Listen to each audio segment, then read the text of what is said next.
The Sith will rule the galaxy. And we shall have lamb chops. Let's watch a video. This is a classic. Let's watch. Thank you, David. That's really sweet of you. Yes, hello and welcome to The Bunker. I'm Lloyd Evans and you're watching the second in a series of videos in which I'm following the material shown to Jehovah's Witnesses at their 2022 Pursue Peace Convention, which, as with the previous two conventions, is taking place virtually in response to the COVID pandemic. Now, this is actually quite an emotional rebuttal for me to film, but not because of the convention itself. This is the last rebuttal I intend to film in The Bunker. As many of you will have already seen, thumbnail here if Tibor is gracious, a serious mold problem is forcing us to relocate the studio for the Lloyd Evans channel to somewhere that isn't hazardous to human health.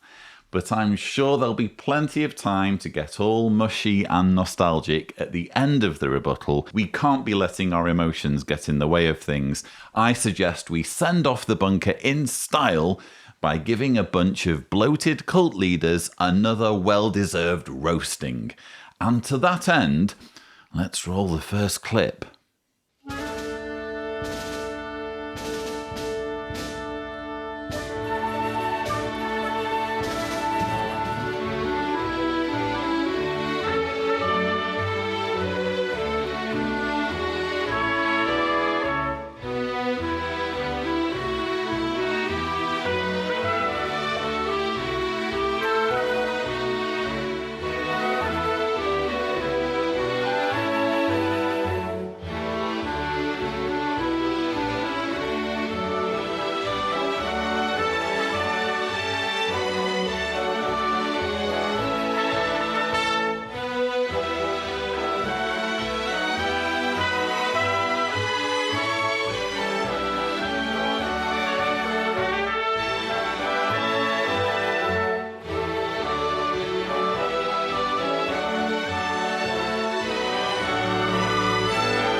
We've just been watching some clips from the music video presentation for Friday afternoon, and for those of you who don't know, the music video presentation under normal circumstances is intended as a sort of countdown to give Jehovah's Witnesses time to find their seats and be attentive for when the talks begin.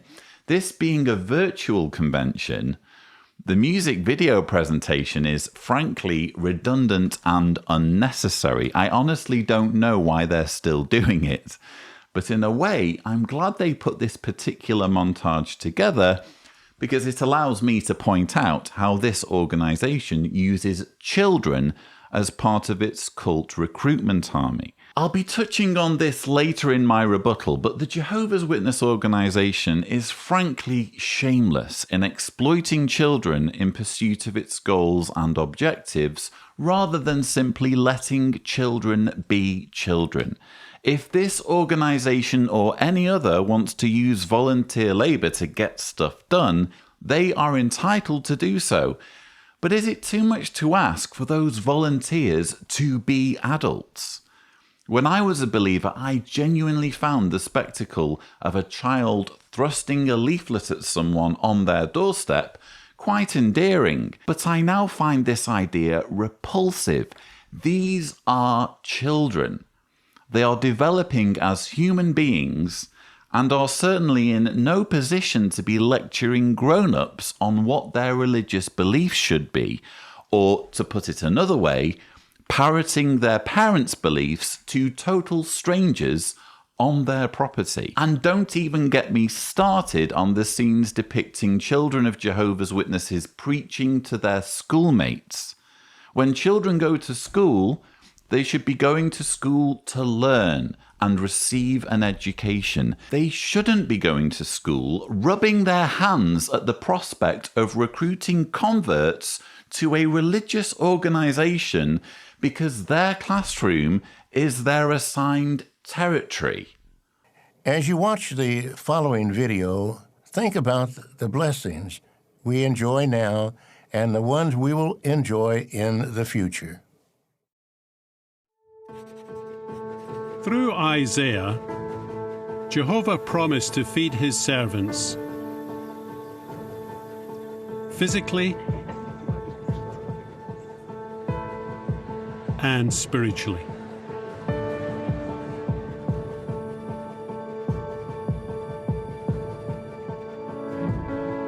Today, Jehovah invites us to a banquet that is spiritually nourishing.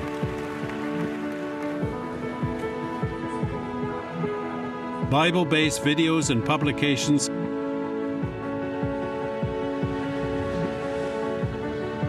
draw us close to God.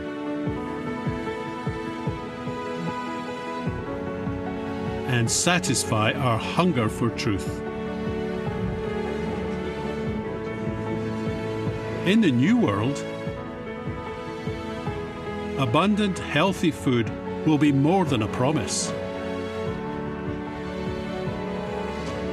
It will be a reality.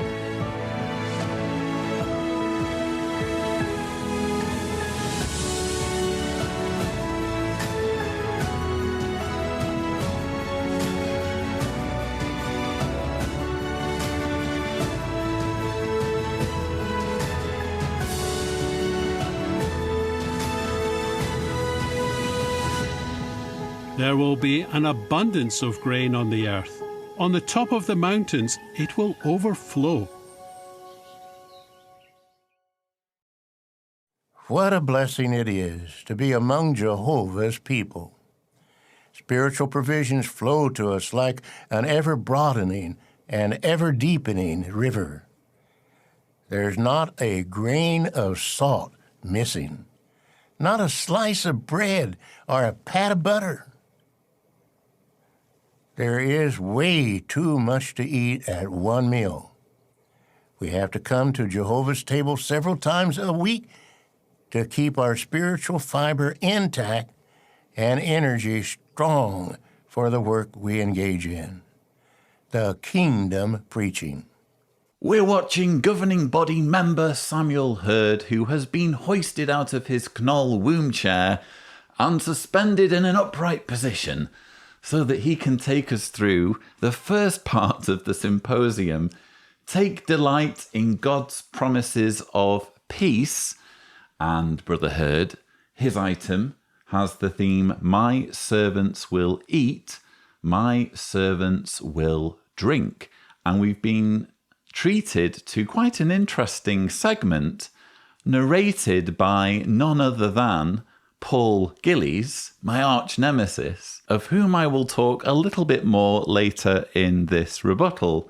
But Paul Gillies, bless him, has the job of narrating this series of videos describing how wonderful life in the paradise will be. And it seems that there'll be all sorts of food for people to eat once the carnage is over. Once the rubble of the greatest act of genocide the universe will ever have seen has finished smouldering, and the earth has been terraformed into a dystopian paradise, everyone's going to have all sorts of stuff to eat, and it will be served in all manner of bowls and jars and jugs.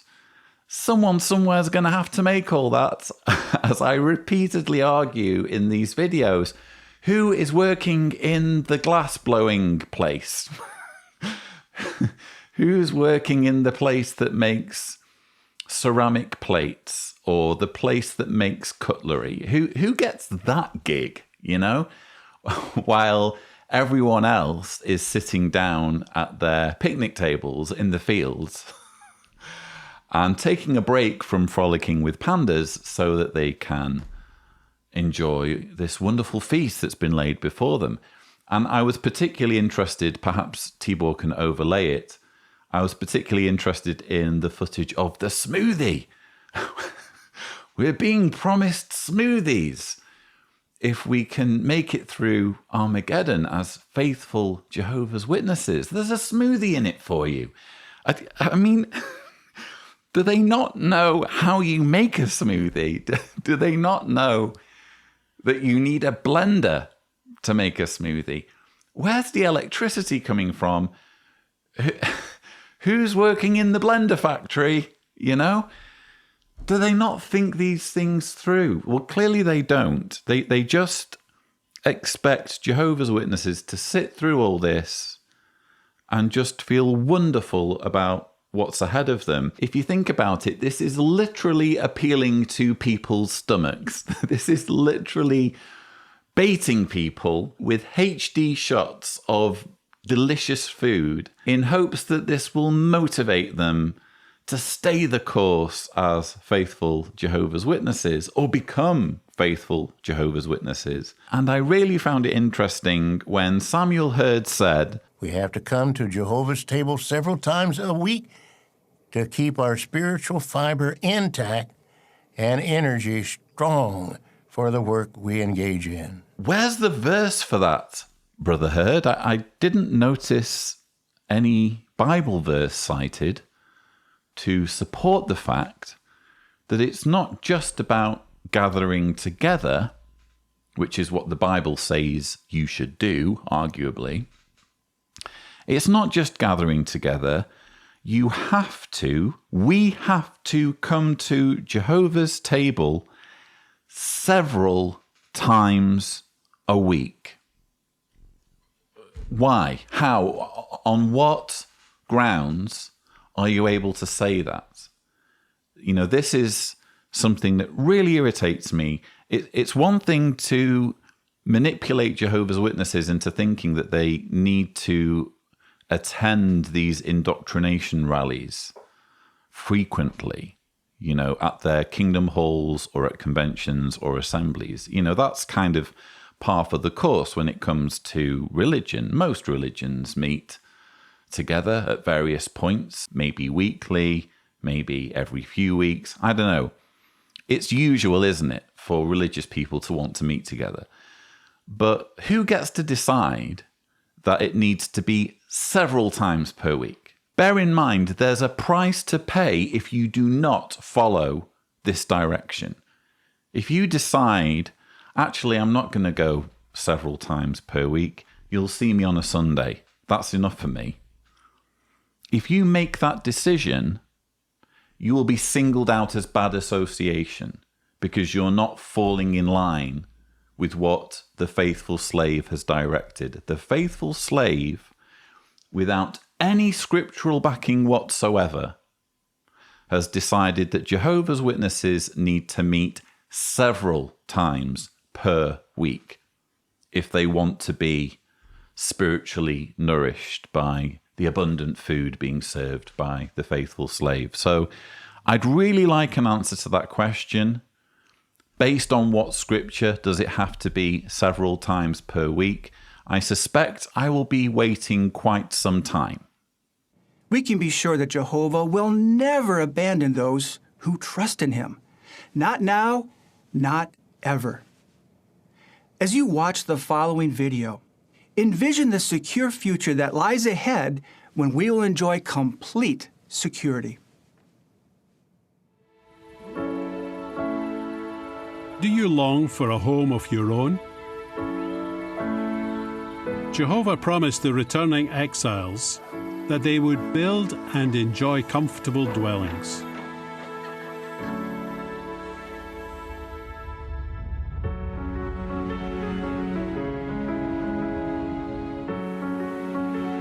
Jehovah likewise cares for us, whether we lose our home or we are taken from it.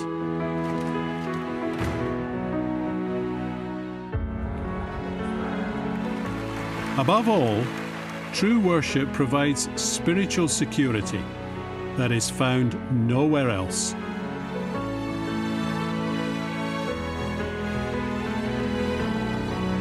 The spiritual home we have now reminds us that Jehovah will give us a physical place to call home in the new world.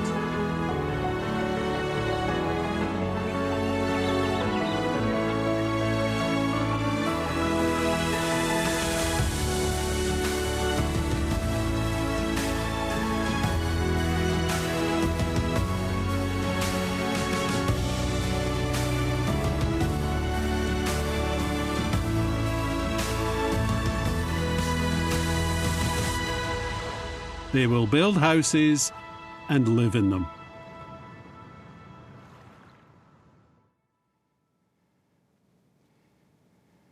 What a beautiful video.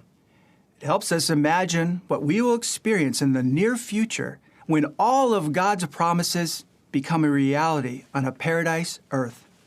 When we truly are safe, cared for in every way, physically, spiritually, and emotionally.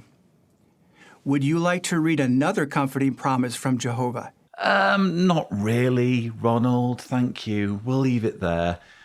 We've been watching governing body helper Ronald Curzon, who I like to call Robo-Ron, due to his unique presentation style.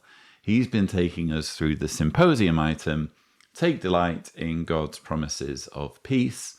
They will build houses and plant vineyards, based on Isaiah 65. So what we have here is more dangling of fantastically appealing promises to the Jehovah's Witness faithful. In this case, stick with us, be loyal as followers of the governing body, and you'll get a house. And who knows, maybe it will be a lakeside house where you'll be able to jump off the pier in the morning and go for a nice swim. Or maybe it will be a villa in somewhere like Tuscany, and you'll have a huge vineyard at your disposal for making wine. And maybe we can expect Tony Morris to come down from heaven every now and then just to make sure the quality is up to standard. So this is what it's come to. Basically bribing Jehovah's Witnesses with real estate. Goodness knows Jehovah's Witnesses as an organization have enough real estate already. But obviously this is quite different. This is promising that you'll get a wonderful place to live once you're in the paradise. Of course, David Splain has already in a previous convention or annual meeting, I can't remember which, floated the idea that at least some people will have to live in cities. Yes, there are going to be adjustments that have to be made. And what about living conditions? Where would you prefer to live in the new world? Maybe you love the country. And if you're assigned to live in the country, you'll be very happy. But suppose you love the country, but you're assigned to live in a city. Well, you can learn to love the city. Jehovah can help you to become whatever you need to become. So whereas some Jehovah's Witnesses, or Armageddon survivors, or resurrected ones, whatever, get to live in luxurious countryside dwellings, usually timber-framed, because there'll be a timber yard somewhere, won't there, where some people will have the gig of sawing wood all day. And they'll be perfectly happy doing that, while other people are just messing around in lakes. So, whereas some people will live in luxury countryside residences, others in the paradise will apparently live in skyrises, because there will be paradise cities, according to David Splain, no scripture cited. I've made the point so many times, though, where is all the space coming from? If you Google how many people have ever lived, you're going to get, as one estimate, I realize there will be many estimates, it's a really hard question to answer, but at least one estimate is 100 billion people who've ever lived. And the current Jehovah's Witness teaching is that pretty much everyone who has ever lived will get resurrected unless they die at Armageddon, or unless they grieve the Spirit in some way by becoming a Christian or becoming a Jehovah's Witness and then turning apostate or betraying Christ or whatever. So just think of that. At least tens of billions of people materializing in the undergrowth and then wandering out into the open, ready to find whoever might know them or whoever their family might be, being given Bible studies. As I've mentioned already, we can include the likes of Genghis Khan. In a recent annual meeting, they even depicted a conquistador being resurrected and having a Bible study. And we know what sort of atrocities the conquistadors committed in the New World, in the Americas, once they made landfall. So all sorts of vile people are going to be brought back, and they're all going to get a beautiful home. How on earth is this going to work? We've already had a segment promising that they'll all get fed with smoothies. Welcome to paradise. Here's your smoothie. They'll all get delicious food. They'll all get pottery and cutlery and glass jars and goodness knows what else. And they'll all have fabulous homes. Tens of billions of people. And as I've already argued many times on this channel, our planet is already overpopulated with nearly 8 billion. 8 billion is bringing our planet to its knees in terms of how much resources are being needed, how much food is being needed, infrastructure, sanitation. It's having a noticeable effect on our planet and its climate. Just 8 billion, let's say. And this is a religion whose theology says, well, let's ramp that up, shall we? Let's include everyone who has ever lived, because they all deserve a second chance and actually, come to think of it, a luxury countryside home. Isaiah chapter 11, and notice this promise of peace, starting in verse 6. The wolf will reside for a while with the lamb, and with the young goat the leopard will lie down, and the calf and the lion and the fattened animal will all be together, and a little boy will lead them. The cow and the bear will feed together, and their young will lie down together. The lion will eat straw like the bull. The nursing child will play over the lair of a cobra, and a weaned child will put his hand over the den of a poisonous snake. They will not cause any harm or any ruin in all my holy mountain, because the earth will certainly be filled with the knowledge of Jehovah as the waters cover the sea. What a beautiful promise of peace!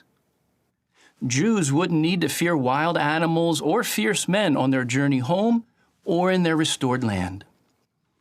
With these poetic words, Jehovah assured the exiles that they and their livestock would be safe. He would bless them with peace. And did you notice, according to verse 7, the lion would symbolically eat straw, illustrating that lions wouldn't kill the Jews' cattle. Faithful ones would have nothing to fear from animal or human predators. Please notice what Isaiah further wrote about this peace at Isaiah chapter 65. Please turn there with me, Isaiah 65. Now these are words similar to those we read earlier at Isaiah chapter 11. Isaiah 65, verse 25. The wolf and the lamb will feed together. The lion will eat straw just like the bull, and the serpent's food will be dust. They will do no harm, nor cause any ruin in all my holy mountain, says Jehovah. Skilled artists in the art department at World Headquarters beautifully illustrate such scenes, and the images can be found in our publications. But what Isaiah describes is no artist's rendition. This will be real. Think how you'll feel when you're not afraid of wild animals, and the animals aren't afraid of you. We're watching governing body helper Leonard Myers giving the third part of the symposium, Take Delight in God's Promises of Peace. And his theme is The Wolf and the Lamb Will Feed Together, taken from Isaiah chapter 11. Now, I've already addressed this embarrassingly literalist interpretation of the restorationist texts in Isaiah and elsewhere in the Old Testament in the previous convention rebuttal after Stephen Lett said the following.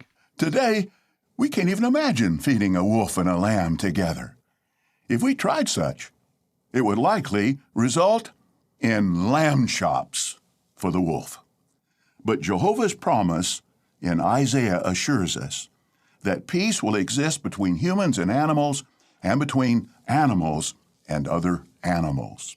If I were Stephen Lett, if I were anyone on the governing body or among the governing body helpers, I would be trying to steer the organization's theology away from this absurd interpretation as quickly as possible.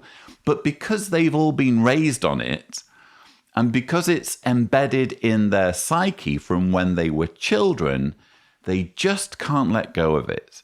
I found it interesting that Leonard Myers said, skilled artists in the art department at World Headquarters beautifully illustrate such scenes, and the images can be found in our publications.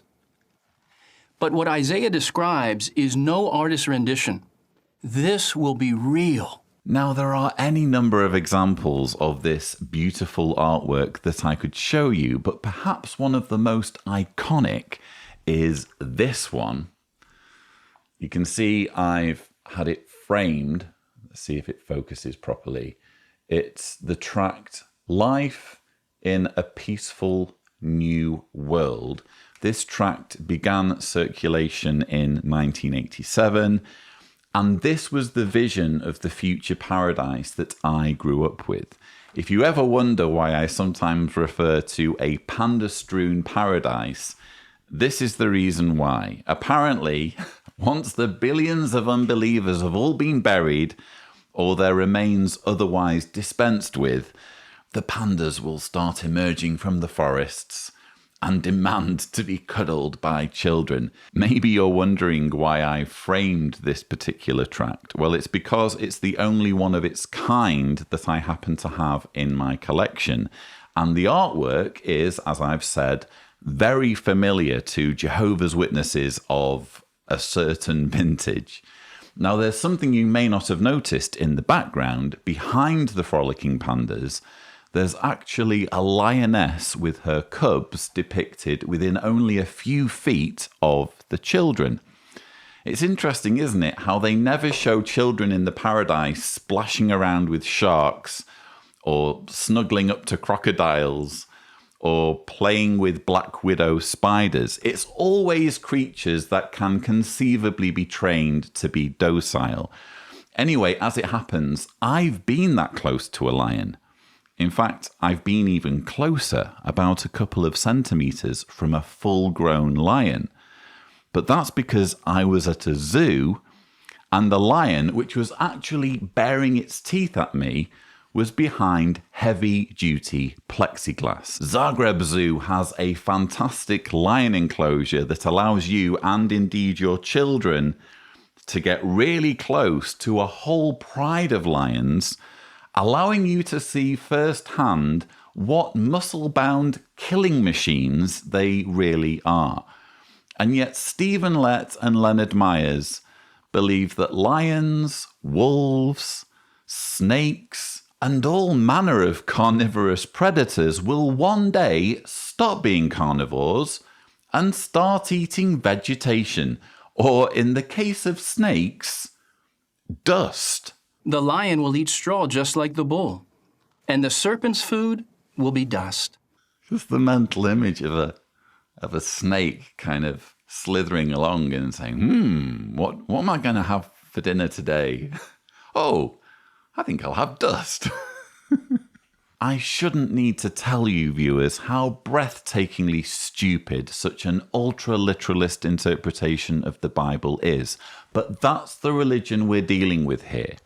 And what's perhaps most infuriating, apart from the fact that kids get raised with this outrageous claptrap, is how inconsistent they are when it comes to which verses can be taken literally and which are just metaphor. We've already heard in this talk Leonard Myers say that there was at least some spiritual interpretation to the verse about wolves and lambs feeding together.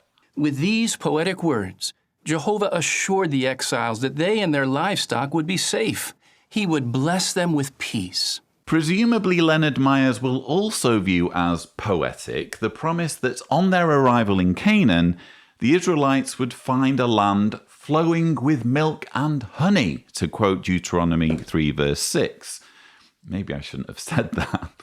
Maybe next week there'll be new light that Canaan once literally had milk and honey springs that will one day be uncovered by archaeologists.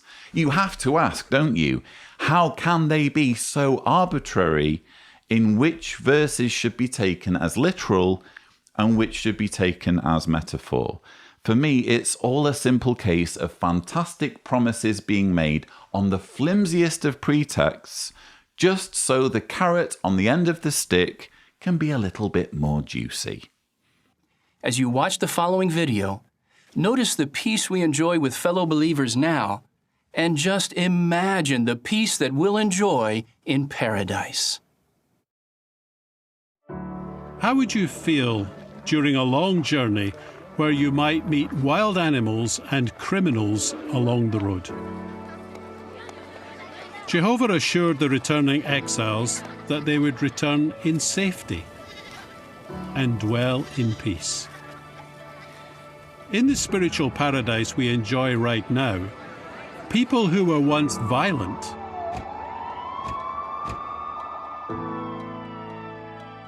have learned to be humble, loving, and peaceable.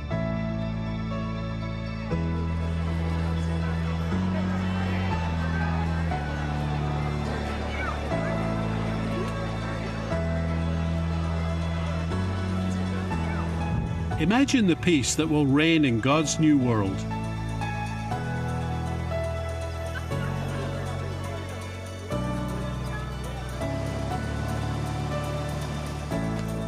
Where we can wander this beautiful globe,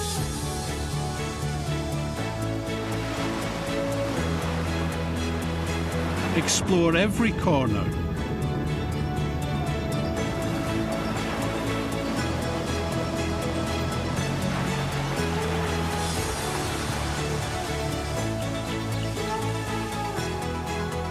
and admire the handiwork of the true God.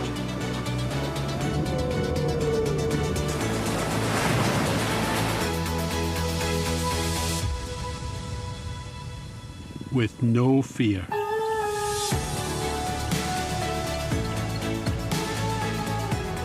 They will do no harm nor cause any ruin in all my holy mountain, says Jehovah.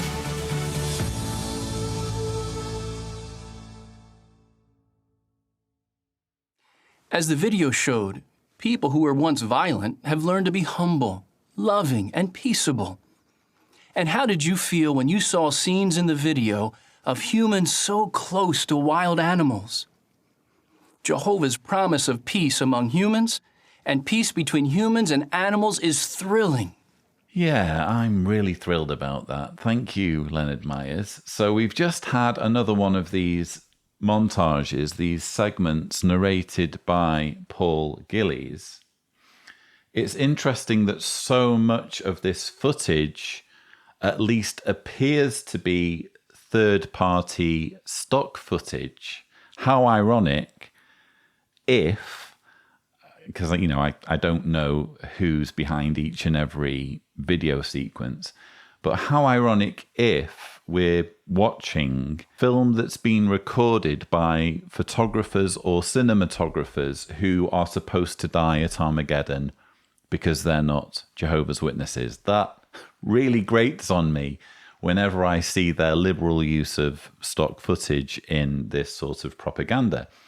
I said earlier in this rebuttal that I had a few things to say on Paul Gillies, who I somewhat locked horns with during the ICSA proceedings, ICSA standing for the Independent Inquiry into Child Sexual Abuse for England and Wales. I was a co-participant for said inquiry, as was the Christian Congregation of Jehovah's Witnesses, of whom Paul Gillies was a spokesperson. This was before he got promoted to governing body helper. So Paul Gillies is now, presumably because the governing body was so thrilled with his performance, Paul Gillies is now on the coordinators committee alongside John Ekron. It used to be only John Ekron on the coordinators committee. Now it's John Ekron and Paul Gillies. It turns my stomach to hear Paul Gillies narrate the following.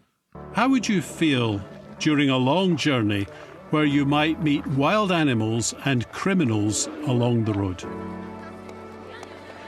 Jehovah assured the returning exiles that they would return in safety and dwell in peace. Paul Gillies, governing body helper, is narrating these words as somebody who for years has facilitated and covered up criminals.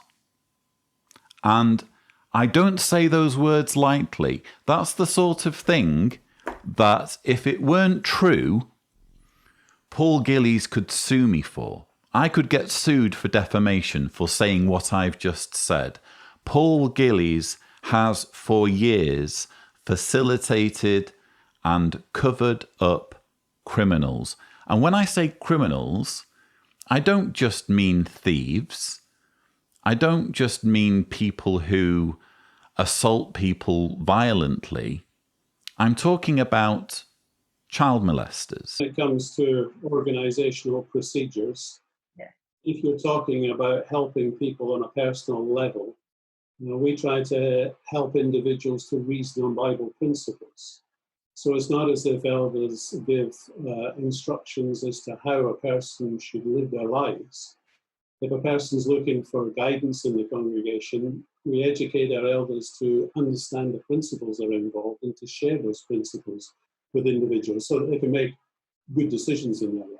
He's facilitated child molesters and covered them up for years. And here he is talking about criminals and how Jehovah protected his people from criminals in the past.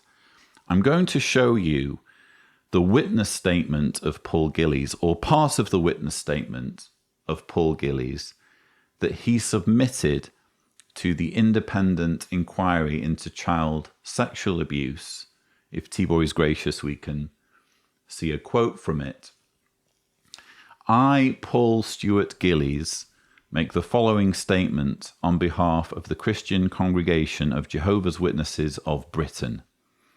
I have been an elder since 1981. I served for 12 years as a member of the branch committee of the Britain branch office of Jehovah's Witnesses until I was appointed in 2018 as the director of the Office of Public Information of the World Headquarters of Jehovah's Witnesses, located in Warwick, New York, USA. Let's just pause for a moment. So 12 years he served on the branch committee of the Britain branch office, ending this 12-year period, ending in 2018. So fairly recently, 2018, have that year in mind. Prior to my appointment to the Britain branch committee, I was a member of the service department in the Britain branch of Jehovah's Witnesses. During my appointment to the branch committee, I have overseen the activity of the service department and later the legal department, each for a period of several years. I will say as follows, and then the statement continues. It's a very long statement. So I just want to establish, back up what I'm saying about Paul Gillies facilitating crime. We've learned here that Paul Gillies was on the branch committee of the Britain branch office up until 2018, when he got promoted to getting to share a building with the governing body as their PR person. And during his time on the branch committee, he had oversight of the service department and the legal department which are the departments that deal with child sexual abuse. He had oversight of those departments. With that in mind, let's see what it says on page 23. Currently, there are 13,846 elders and 9,379 ministerial servants in England and Wales. In harmony with steps 1 and 2, paragraph 53 above, during the past 10 years, September 2009 to August 2019, the branch office was contacted by congregation elders who reported allegations of child sexual abuse concerning 25 elders, 32 ministerial servants, and 10 persons accused of committing child sexual abuse in an institutional context. For example, alleged abuse at a place of worship by a congregant or a non-witness in England and Wales. The following chart sets out how the allegations against those 67 persons were dealt with by the secular authorities and the congregation. And you'll notice in that chart that this really boils my blood, of this very small sampling of only elders and servants and further criteria that have been applied to make the number as small as possible. Of this small sampling of 67 accusations of abuse handled by the Britain branch, mostly over a period where Paul Gillies had oversight of the service department and legal department, of the 67 accused, you can see there in the table, it says reported to statutory authorities 37. So even in that small sampling, 30 individuals, 30 criminals, or alleged criminals, if we're being very precise, are at large in the community, have an opportunity to be with children during their worship as Jehovah's Witnesses. And the next paragraph reads, although there was no legal duty to report any of those 67 cases because they all occurred in England and Wales doesn't have mandatory reporting. Reports were nonetheless made to the statutory authorities in 37 of those cases. Doesn't have anything to say about the 30 other cases. In most cases, the reports were made by the complainant's family with the support of the elders. With the support of the elders could mean anything. It could just mean that the elders didn't put them in any trouble or threaten them in any way. 2 of the 37 cases were reported to the statutory authorities by the elders because the complainant's family was reluctant to do so or had requested the assistance of the elders in making the report. So 67 accusations in what is, again, a very small sampling. I have projected using or extrapolated using the data from the Australian Royal Commission that in reality, if we go back to 1950, there should be at least 2,000 predators or accused pedophiles in the organisation. And he's managed to whittle it down to a number of only 67 for actual analysis by ICSA, and ICSA, to their shame, allowed Paul Gillies to pull this stunt.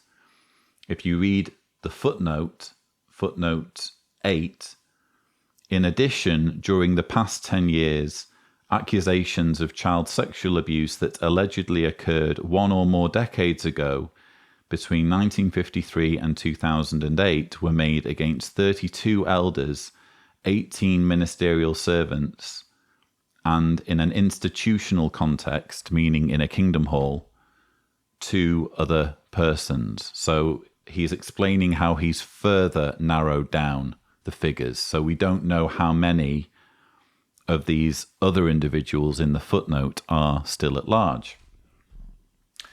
So all of this that I've just shown you is the reason why Paul Gillies cannot sue me for defamation, even though I have said and will continue to say that Paul Gillies, what's his full name? Paul Stuart Gillies, governing body helper to the coordinators committee, has for years facilitated and covered up crime, not just any crime, but the abuse of children. And he has the gall to read a script where he talks about Jehovah sparing people from criminals. As you watch the following video, think about the spiritual blessings we enjoy now, and imagine what our lives will be like in the future when all our physical ailments will be healed. Clear instruction from Jehovah draws us close to him and maintains spiritual health. While false teachings hold many in the grip of spiritual darkness, Jehovah offers true freedom.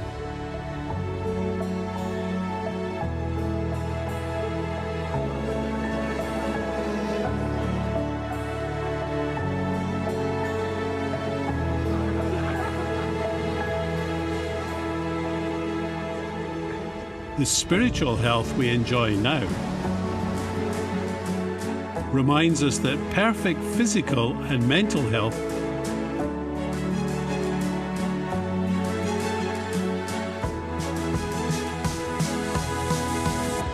await us in paradise.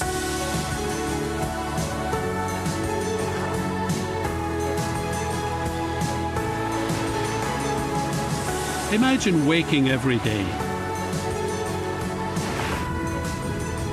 feeling clean, healthy, happy, and full of the joy of life.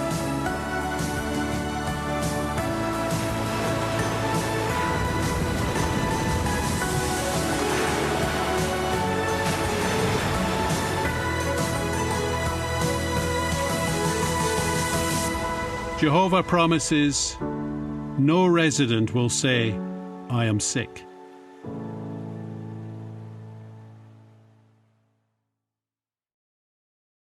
How refreshing and heartwarming to think of the global healing that lies ahead. Our publications have said that it seems reasonable to expect that shortly after the destruction of Satan's system of things, miracles like those that Jesus performed while on earth will no doubt take place on a global scale. That will allow all survivors of the Great Tribulation to have a satisfying share in transforming this earth into a beautiful paradise. And by the end of Jesus' 1,000-year reign, they will reach the very fullness of perfect human life. We've been watching governing body helper James Mance, who is a helper to the writing committee. He's taking us through the 4th installment of the symposium, Take Delight in God's Promises of Peace. And his particular theme is No Resident Will Say I Am Sick. So we've had another one of these segments narrated by Paul Gillies. And this particular segment is selling the idea, peddling the myth, that if you become one of Jehovah's Witnesses and you suffer from a physical ailment, let's say you're gravely ill or you have a debilitating condition that impacts your life daily, such as blindness or being confined to a wheelchair. The promise that's being made to such ones, including children in this situation, is be a Jehovah's Witness and all of this will get healed. You'll be healed in the future. if you'll only accept the authority of the governing body in your life and allow these men to micromanage your life for you, everything is going to get fixed. The blind will be able to see again. Those who can't walk will be able to walk again, etc. For me, one of the most repulsive elements of Jehovah's Witness teaching, because it is making yet another unfalsifiable promise that they can never be held accountable for. And isn't it interesting how even in the language that James Mance is using, it's obvious that even he isn't certain of what he's saying. Our publications have said that it seems reasonable to expect that shortly after the destruction of Satan's system of things, miracles like those that Jesus performed while on earth will no doubt take place on a global scale. Our publications have said, because obviously Watchtower publications are basically the Bible, we're going to refer to the publications in the same breath that we would refer to God's Word, the Bible. Our publications have said that it seems reasonable to expect that shortly after the destruction of Satan's system of things, miracles like those that Jesus performed while on earth will, no doubt, take place on a global scale. Multiple points in that sentence alone where he's hedging, where he is using vague language that the organization can never be held accountable for. So if there's ever any new light in the future that says that this won't happen, that dashes the hopes and dreams of people who are suffering from debilitating ailments, they can just throw their hands up and say, oh, well, we only said that we can expect it. You know, we only said that it seems reasonable. You know, is this going to happen or not?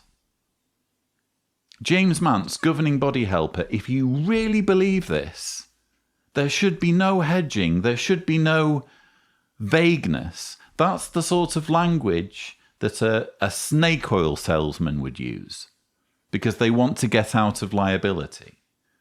And what does it say about the organization that they're dancing around with their words on a matter as serious as this, with people's hopes and expectations in the balance, roping in people who are genuinely suffering day by day with false promises that they don't have a hope in hell of delivering on. And just so that I can have something a little bit more light-hearted to talk about, maybe we should just revisit some scenes from the video that Paul Gillies narrated, because we're learning more about what to expect in paradise. Apparently in paradise, people will have bicycles, there will be paddleboards, there's going to be paddleboard factories somewhere, there are going to be yachts, even yachts in the new system, and people will find the time to go surfing. Yes, it's my day off from studying with resurrected ones. Yesterday I studied with Genghis Khan, and he's making good progress as a Christian worshipper. So while I've got a little bit of time to kill, I'm going to grab my surfboard and do a bit of surfing. Oh, come on. You know, they just don't think it through, do they? And some of you will be saying, oh yes, but they'll find bicycles, or they'll salvage surfboards or yachts or paddleboards that were used during Satan's system of things, and they'll use those instead. Okay, yeah. Well, enjoy using a dead person's bicycle if you can. I personally would not be able to. In 1919, Jehovah freed his modern-day people from Babylon the Great, the world empire of false religion, revitalizing them for renewed activity. Isaiah 26:19 prophesied this: "Your dead will live, my corpses will rise up. Awake and shout joyfully, you residents in the dust, for your dew is as the dew of the morning, and the earth will let those powerless in death come to life." When were God's people held captive by Babylon the Great? That spiritual captivity lasted from the 2nd century of our Common Era to 1919, when anointed Christians were gathered into the restored congregation. God's people were tested and refined during the years following the establishment of God's kingdom in the heavens in 1914. Then, in 1919, Jesus appointed the faithful and discreet slave over God's cleansed people to give them spiritual food at the proper time. This was the year that God's people started to return to their God-given spiritual estate. It was also the time when they were released from symbolic captivity to Babylon the Great.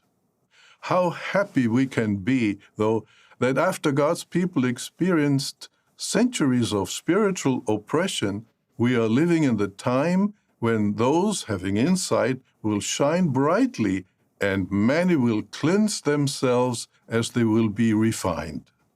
We're watching a tanning lotion test subject who bears a strong resemblance to governing body member Gerrit Loesch.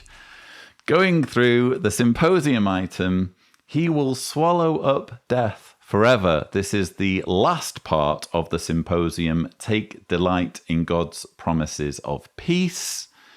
Gerrit Loesch here talking about how God will one day do away with death. And the example he's giving us to illustrate this future resurrection is that of 1919. He's doubling down on one of many unscriptural teachings that Jehovah's Witnesses have. In fact, if Tibor is gracious, you'll see a thumbnail to a video I made listing a number of unbiblical teachings that Jehovah's Witnesses stick to and promote in their preaching work. If you're one of Jehovah's Witnesses, you're probably saying that's a load of nonsense. You can accuse Jehovah's Witnesses of many things, but we would never teach something that's unbiblical, that's not supported by Scripture. My question to you would be, where's your Scripture supporting 1919 in particular? Let's remember that 1914, even though it is a bogus year or a bogus interpretation of something that was never even intended as an end times prophecy. If you don't know what I'm talking about, here's a thumbnail, if Tibor is gracious, to a video I made about 1914 debunking said year. At least with 1914, there was something by way of Bible verses that sort of explains why they've come up with that year. Again, it's all nonsense. It all unravels when you subject it to the slightest scrutiny, but at least for 1914, they bothered to come up with some verse explaining why 1914 in particular could be linked to Bible prophecy. Not so with 1919. And this is something that I only really learned when I went to ministerial training school back in 2005, which is now called the School for Kingdom Evangelizers.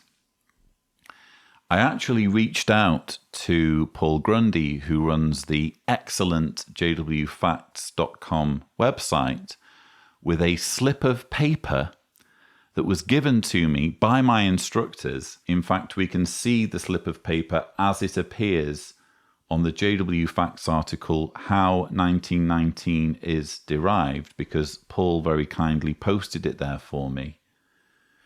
Periods of time recorded in Revelation.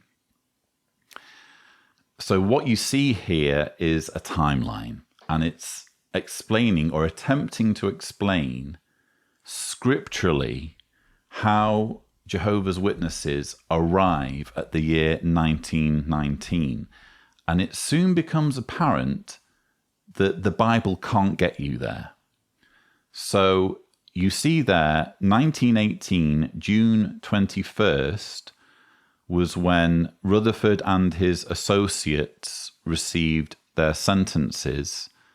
They were actually, as it happens, charged under the Espionage Act, which coincidentally is the same act that Edward Snowden has been charged under.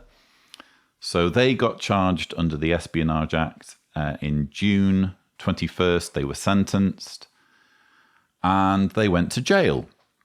They went to jail, as you can see there, for 9 months. They were released from jail on March 26th, 1919. And the reason why Gerrit Loesch is banging on about 1919, the reason why the organization teaches that it only really became God's one approved religion in that year, is because that happens to be the year when Rutherford and his associates were released from jail. That's the only reason. Think of the verse that Gerrit Loesch has already tried peddling as a scriptural basis for 1919. He showed us before, perhaps Tibor can replay the text. He showed us Isaiah 26 verse 19, "Your dead will live, my corpses will rise up. Awake and shout joyfully, you residents in the dust. For your dew is as the dew of the morning, and the earth will let those powerless in death come to life." I ask you viewers, particularly those of you who are Jehovah's Witnesses, because I know you watch this channel, at least some of you, if the comments are anything to go by. I ask you, where in that text does it give us any indication of 1919 being a year of significance? The text that we were given in 2005 at my ministerial training school is mentioned on the slip of paper, Revelation 11, verses 9 to 11, which I will now read. "And those of the peoples and tribes and tongues and nations will look at their corpses for 3.5 days, and they do not allow their corpses to be laid in a tomb.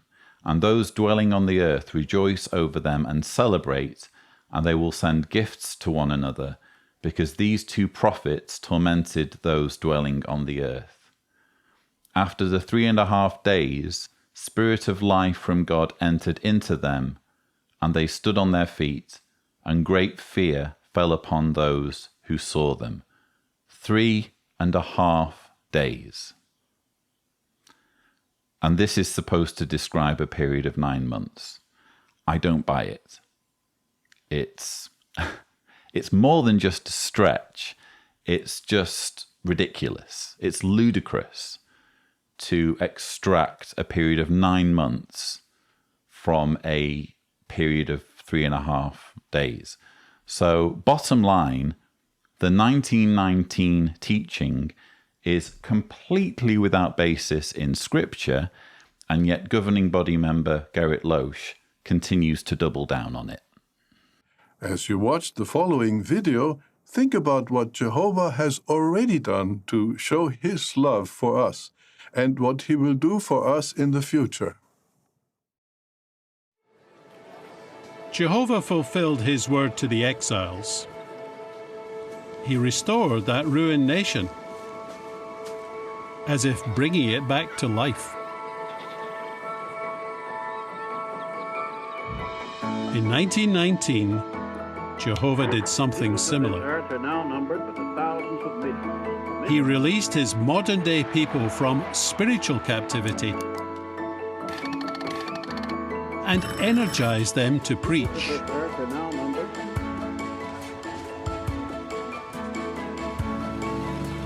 Just as Jehovah raised his people from figurative death, so will he reverse the effects of literal death.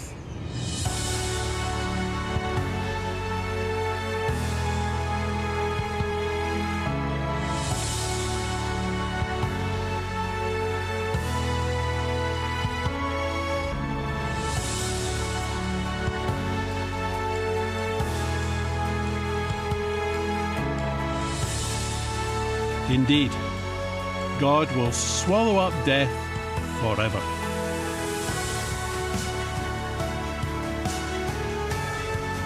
Imagine living longer than any tree.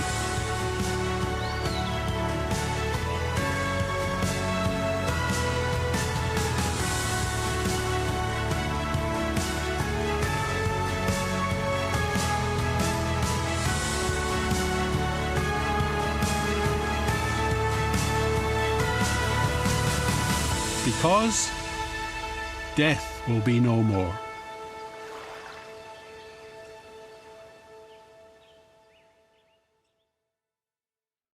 How we delight in the many things Jehovah gives us. If you say so, Gerrit, apparently one of the things Jehovah's going to give us is eternal life. We'll get to live longer than a tree, according to the segment that we've just watched, again voiced by Paul Gillies, and you'll be pleased to know that's the last of them. We're at the end of the symposium now, so there'll be no more Paul Gillies narrated feel-good paradise segments.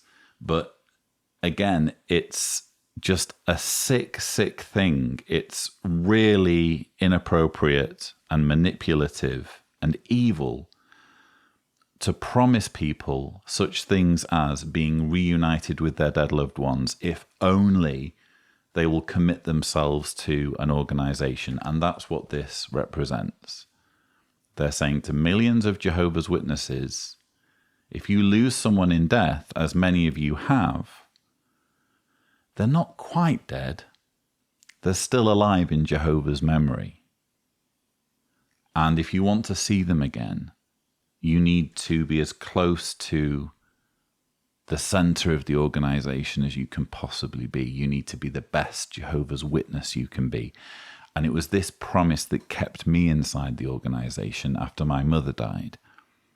Because as those of you who know my story will already know, I was already starting to wake up and ask questions around the age of 19 or 20. I had serious doubts about the organization. And then when my mother died, it was a case of, right, well, I need this to be true. I need this religion to be true, because how else am I going to see Mum again? How evil, how wicked to barter with the memories of dead loved ones in that way, to use them as leverage to keep people captive to an organization. 1 Thessalonians chapter 4, verse 13 says, "Moreover, brothers, we do not want you to be ignorant about those who are sleeping in death, so that you may not sorrow as the rest do who have no hope." Meditate on it to strengthen your faith and courage. Why is it important for us to do so? Because the threat of death is a powerful weapon. Those under Satan's control use it to force people to betray their friends or to give up their convictions. But that threat is powerless against us.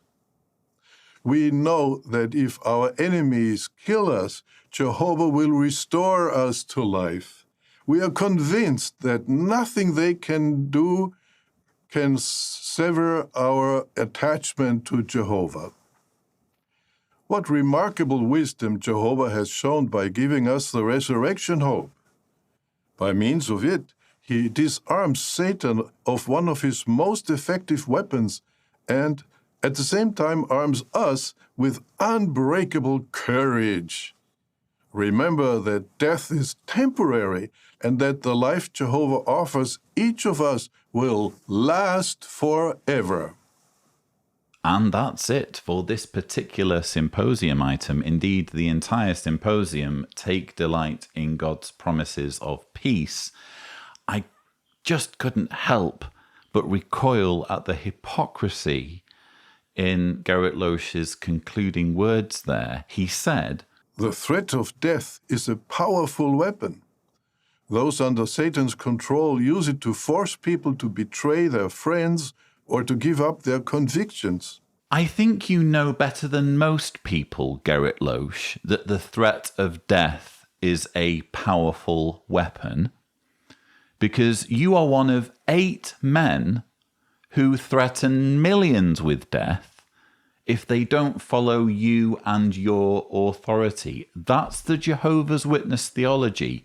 Follow us or die. In fact, as I've said before, not just follow us or die, follow us or be killed by the governing body. Because Gerrit Loesch, Tony Morris, David Splain, Mark Sanderson, they believe that they will be resurrected to heavenly life before Armageddon so that they can ride around on heavenly horses and participate in the slaughter.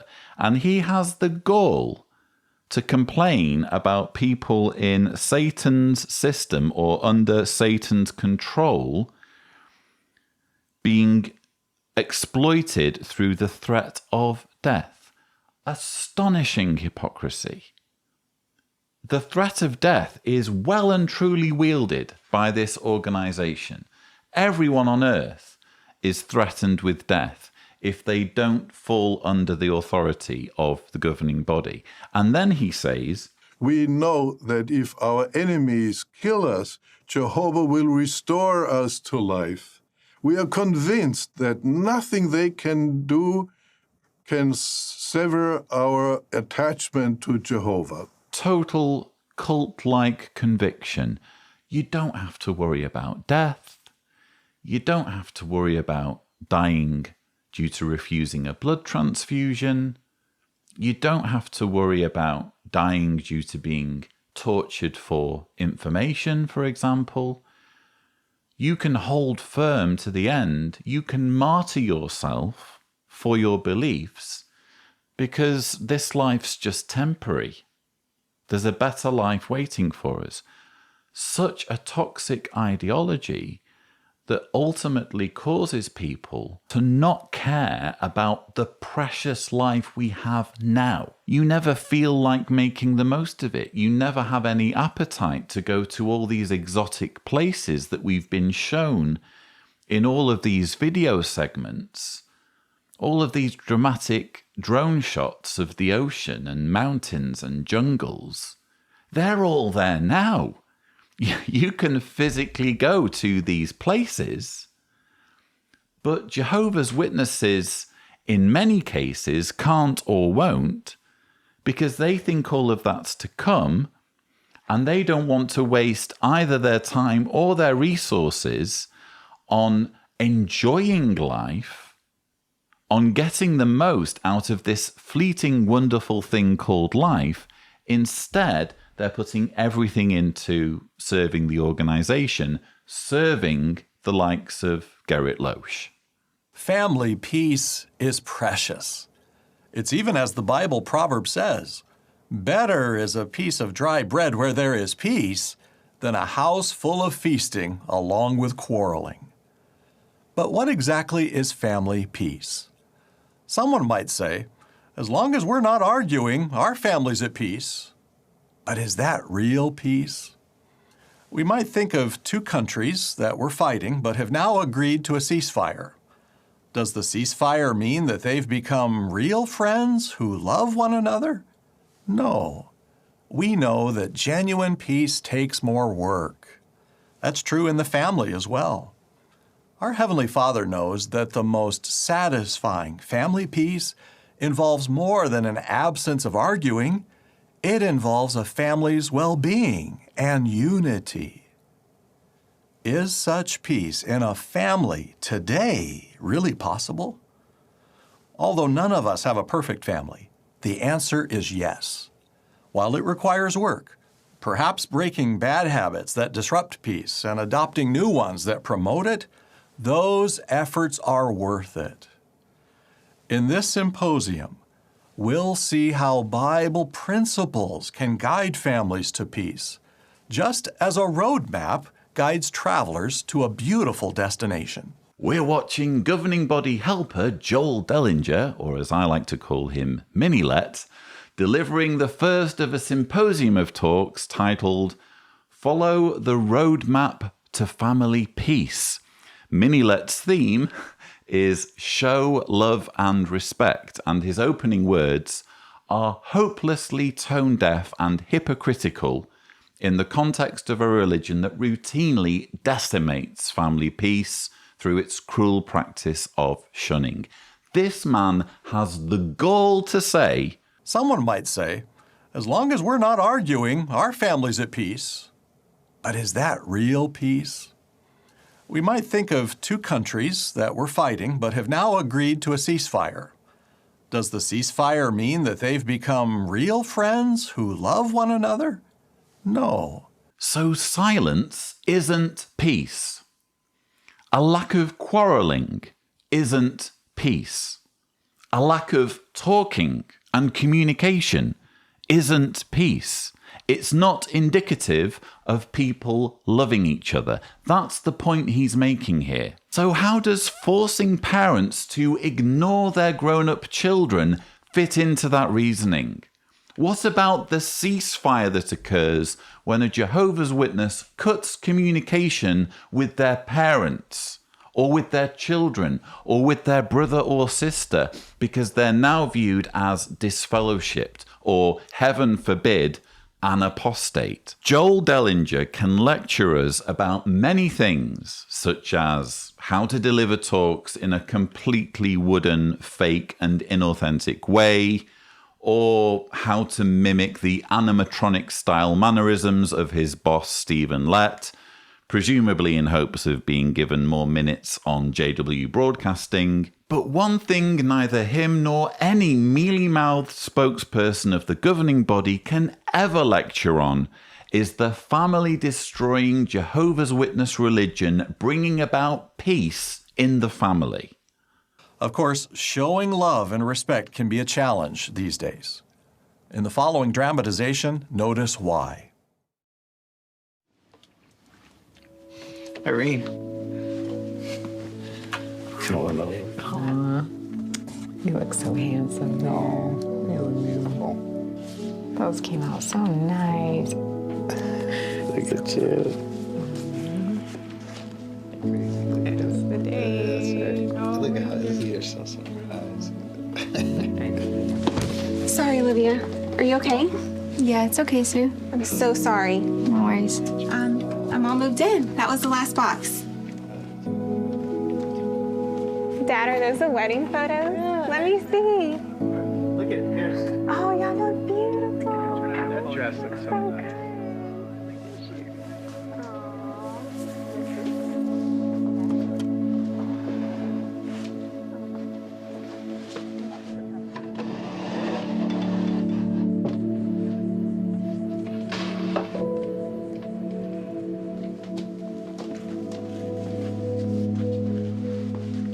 Olivia? I know this is all new, baby. Be patient.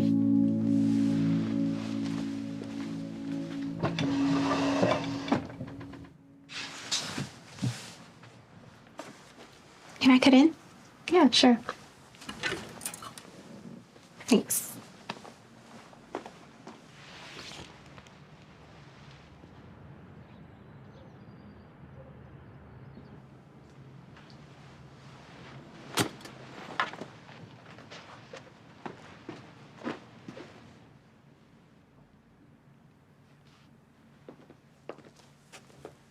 What's wrong? Where's the desk? We had to get rid of it. This one's better for everyone. You mean it's better for him? For Max? What are you saying? What do you care? Don't talk to me like that. Get back here.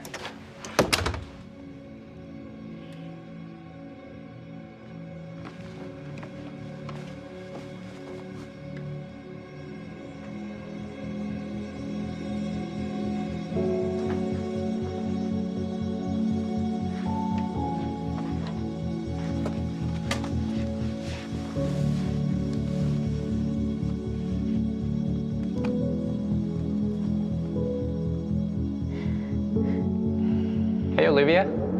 What do you think about the desk? Come here, sweetie. Come here.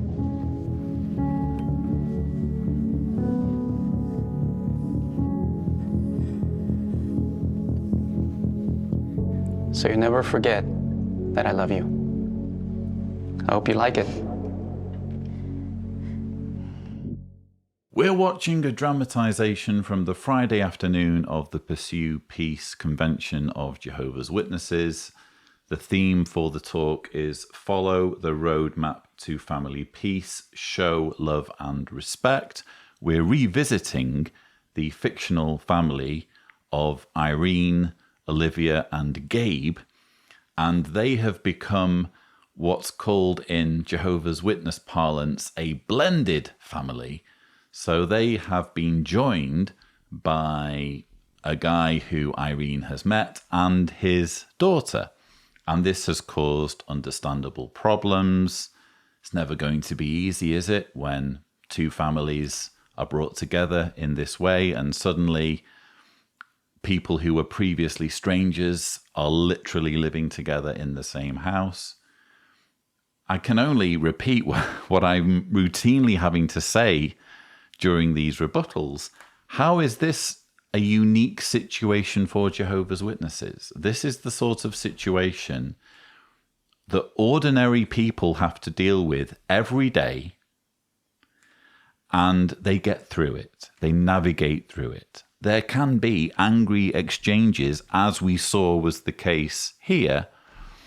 But broadly speaking, this is just life, isn't it? This is just something that you have to figure out. And spoiler alert, you can figure these situations out irrespective of your religion. You don't need to be a Jehovah's Witness to navigate these issues. In the next video, note how peace can be restored by showing love and respect.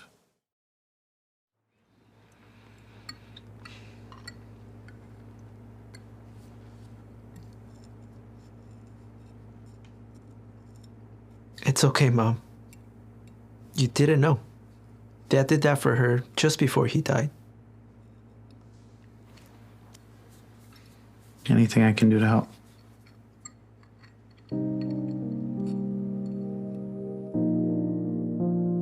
Romans 12:10. In showing honor to one another, take the lead.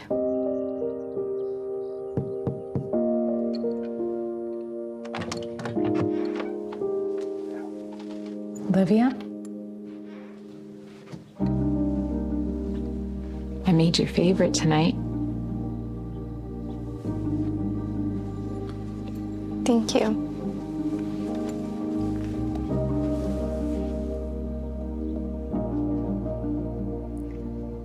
I wanted to tell you I didn't handle that so well today. You had good reason to be upset about the desk. Mom, you didn't know? It's just one of those things that Dad did just for me. I know he's my stepdad now, but I just wish he would have checked first. It wasn't Max. It was me. I wanted to surprise Max with a place for him to do his work. So he didn't make you get rid of the desk? No. I just thought you both didn't care. I will never, ever stop caring about you.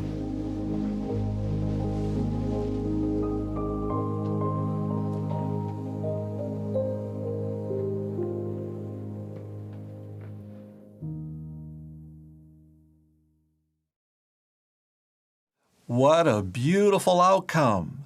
The well-being and unity of the family were restored. As a result, the misunderstanding was cleared up, and Irene used the opportunity to reassure her precious daughter of her love, saying, "I will never, ever stop caring about you." Yeah, about that, Joel Dellinger, that irked me somewhat. That particular scene where the mother says to Olivia, Irene tells her daughter Olivia, that she will never, ever stop caring about her. I will never, ever stop caring about you. Irene used the opportunity to reassure her precious daughter of her love, saying, I will never, ever stop caring about you. It's not entirely true, though, is it? Because if Olivia ever dares to abandon her faith, ever dares to start thinking for herself, or realize that she's being lied to by a cult that she's been indoctrinated into from childhood, I think we'll see Irene's love or care for her daughter evaporate pretty quickly. This was, again, just completely tone deaf from the organization, utterly disingenuous,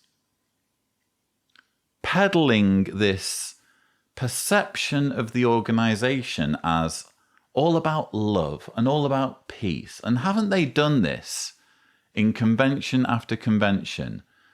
Love Never Fails 2019.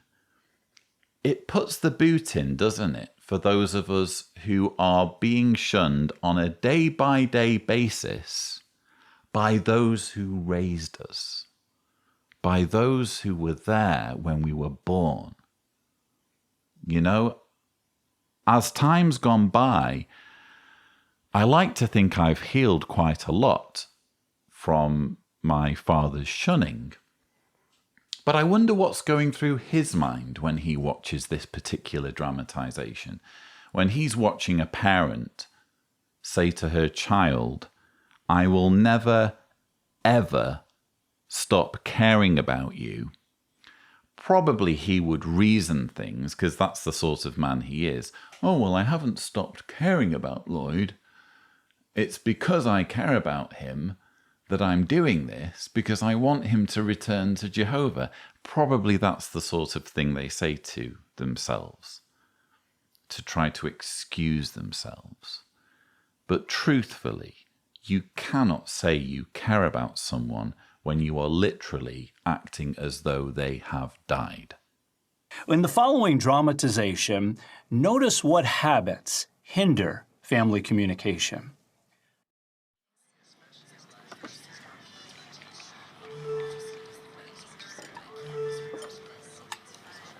Hey, Steve. Yeah, I'm sorry I was late to the meeting. I should have been there to help out with my assignment. Yeah, we got delayed. We're late. Let's go, kids. We're coming. Sorry. Yeah, family's fine. Everybody's adjusting really well.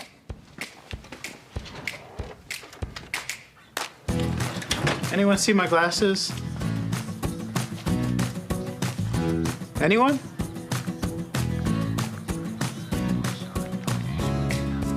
I mean, we might be a little out of sync, but I don't know. Every family has their issues, right?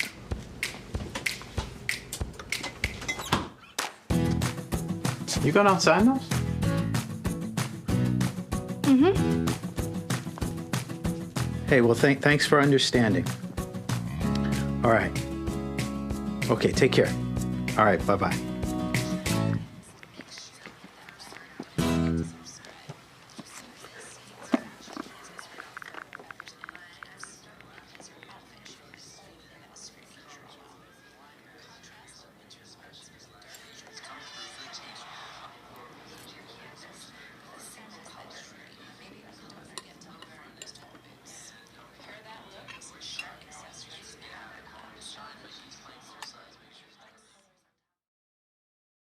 Did you notice some habits that hinder family communication?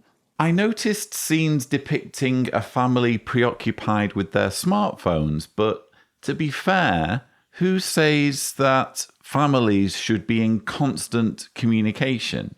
I mean, if you're going to follow any family around with a film crew, let's say you're doing a fly-on-the-wall documentary about a typical family, you're going to find times when they're not communicating. You're going to find times when they're not talking, because it would be frankly ludicrous for any family, any group of individuals to be constantly in communication with each other. It would be exhausting, wouldn't it?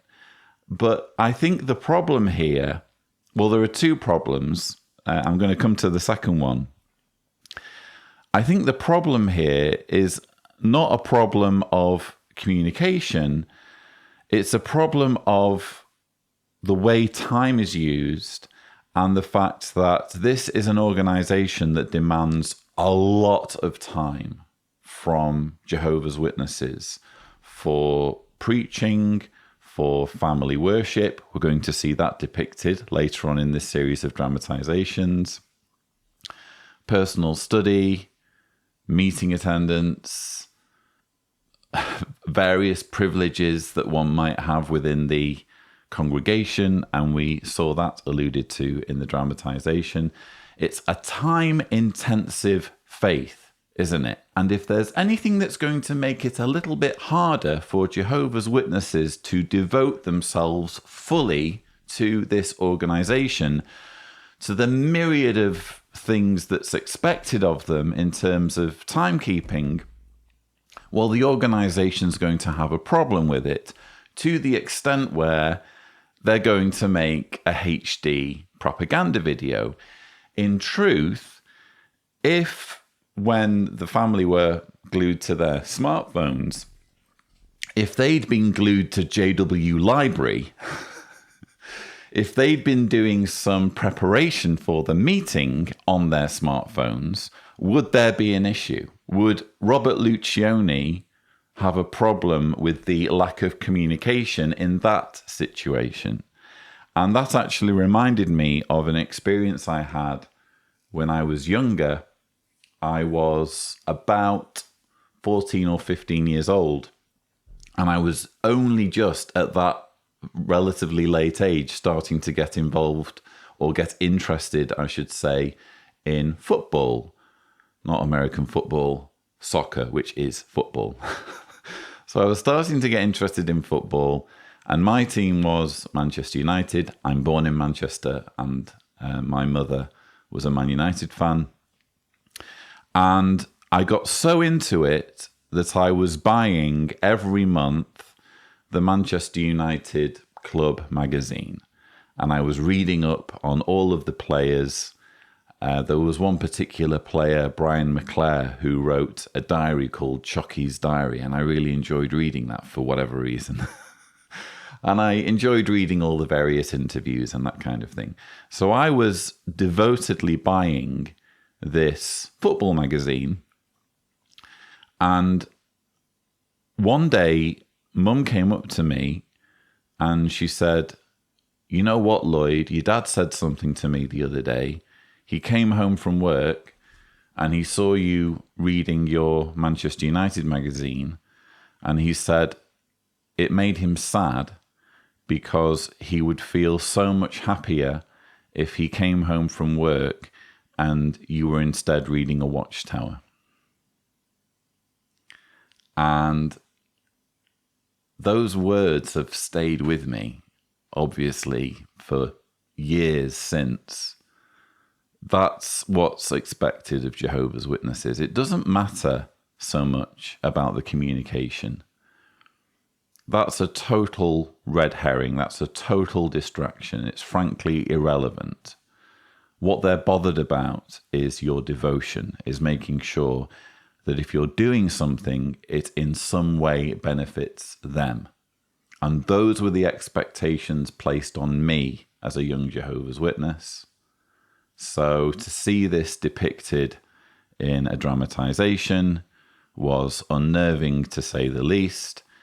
And you will also have seen that Olivia gets mildly reprimanded about wearing ripped jeans to school. Olivia's jeans are apparently a huge problem, and not just Olivia. The reason why this is featured in the dramatization is clearly as a message to all Jehovah's Witnesses that there are some styles of jeans that make Jehovah sad that you would be advised not to wear, and that will be revisited later on in this series of dramatizations. Let's watch more of our dramatization and notice the benefits of developing habits that promote good communication. I don't know. What do you think?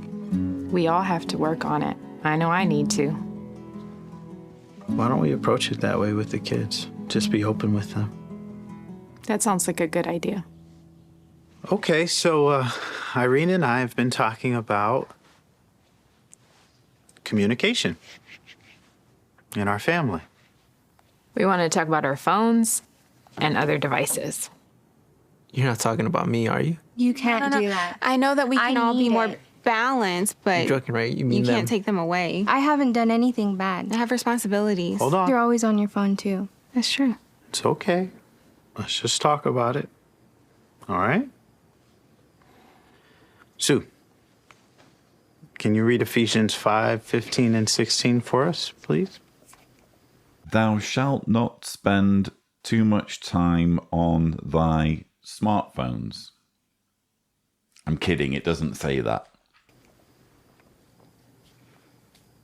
So keep strict watch that how you walk is not as unwise, but as wise persons, making the best use of your time, because the days are wicked. So, how do you think we're doing with our phones and other devices?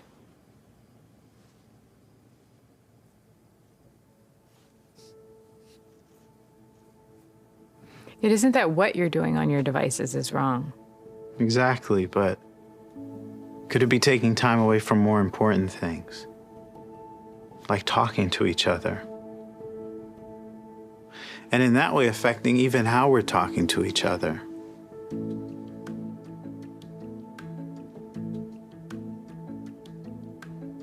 Yeah. I think it'd be smart to have some boundaries then.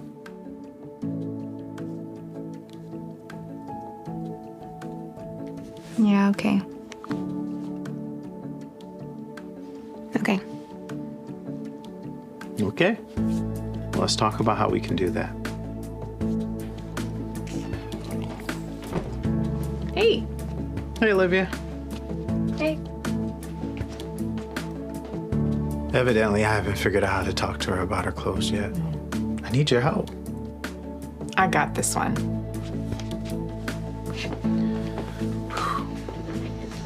I know, but it's all about good spiritual judgment. Do you think that these trends reflect Jehovah's view of respectable dress? I know that you'll do the right thing. Hey, Gabe, can you take us? While we're all here, I know we all have different views on punctuality, but I really need your help so I can take care of some of my responsibilities. You think we can meet in the middle? Yeah. All right. Great.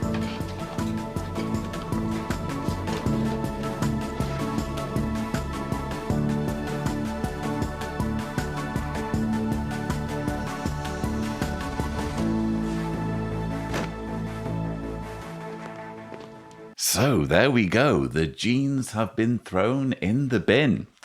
Presumably there's a Sparlock toy in there as well. Maybe Olivia's been making Jehovah sad in that way as well. Any number of ways, of course, you can make Jehovah sad. And I'm glad that the organization is just, again, putting their cards on the table. I don't need to explain to my audience how controlling and micromanaging the organization is. I can just play the video and the evidence is right there in front of you. I should mention that this is in the symposium Follow the Roadmap to Family Peace. Robert Lucioni, who is a governing body helper to the publishing committee, has been taking us through the theme Improve Communication. So this series of, or this part of the series of dramatizations is supposed to have been about how to improve communication. But for me, it was really more about timekeeping, which is expressly referred to in the verse that they turn to there in Ephesians.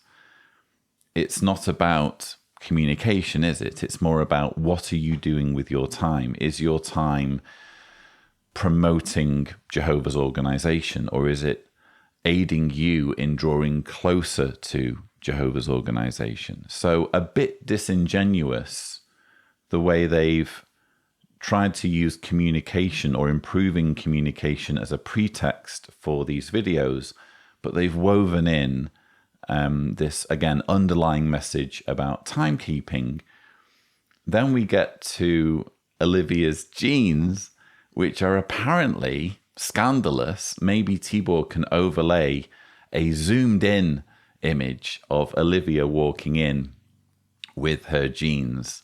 And I believe there's also a close-up of said apparel when Olivia is in her room. Let's just replay the part where Irene is reasoning with Olivia about these jeans. I know, but it's all about good spiritual judgment. Do you think that these trends reflect Jehovah's view of respectable dress? I know that you'll do the right thing. So apparently wearing the wrong style of jeans can reflect poor spiritual judgment. We need to avoid trends that don't reflect Jehovah's view of respectable dress. Who gets to decide what is or isn't Jehovah's view of respectable dress? Think about the Bible dramas and think about what people were supposedly wearing in Bible times.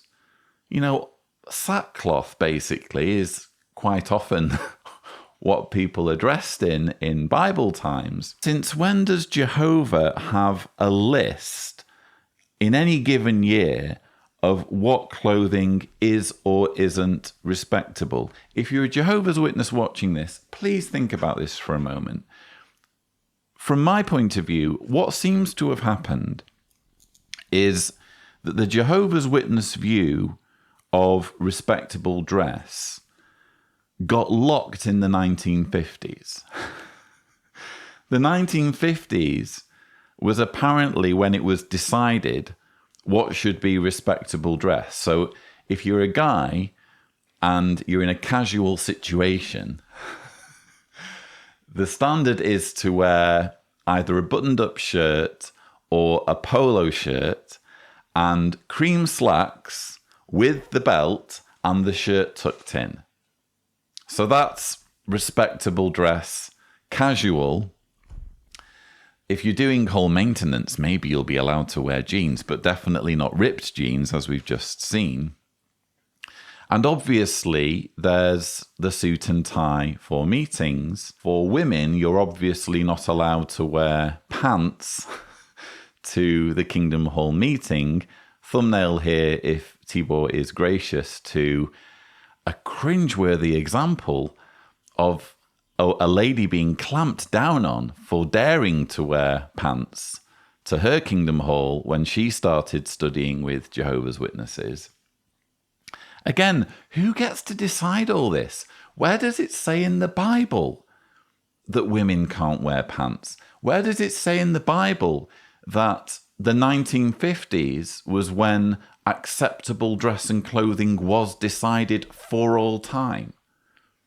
In reality, standards and styles of dress are changing all the time, so that if you were to lock in any particular period in history and say this is the way people should dress, decades or centuries later, you'd be looking back at people wearing those clothes. I'm thinking of the Amish, and you'd be thinking, why? You know, maybe it's your religious faith, I get it, but why specifically is this style of dress pleasing to God A God who is apparently unfazed by children dying of all sorts of illnesses, who folds his arms through the Holocaust.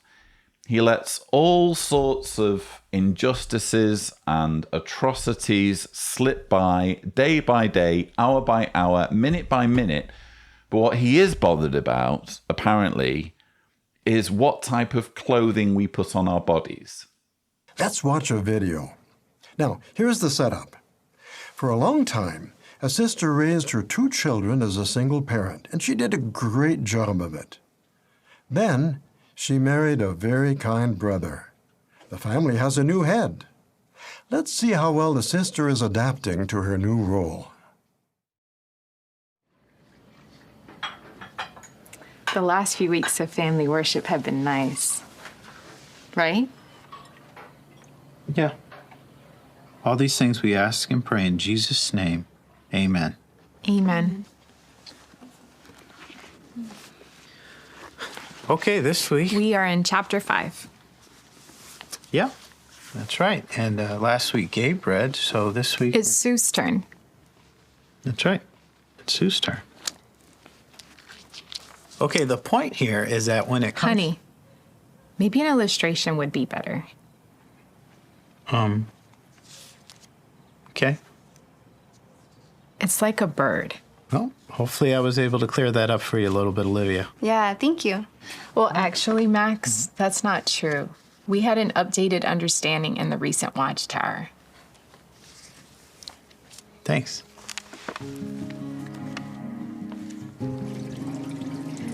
I think they went really well. Right? Actually. Hey. Maybe we can talk about it later. Okay.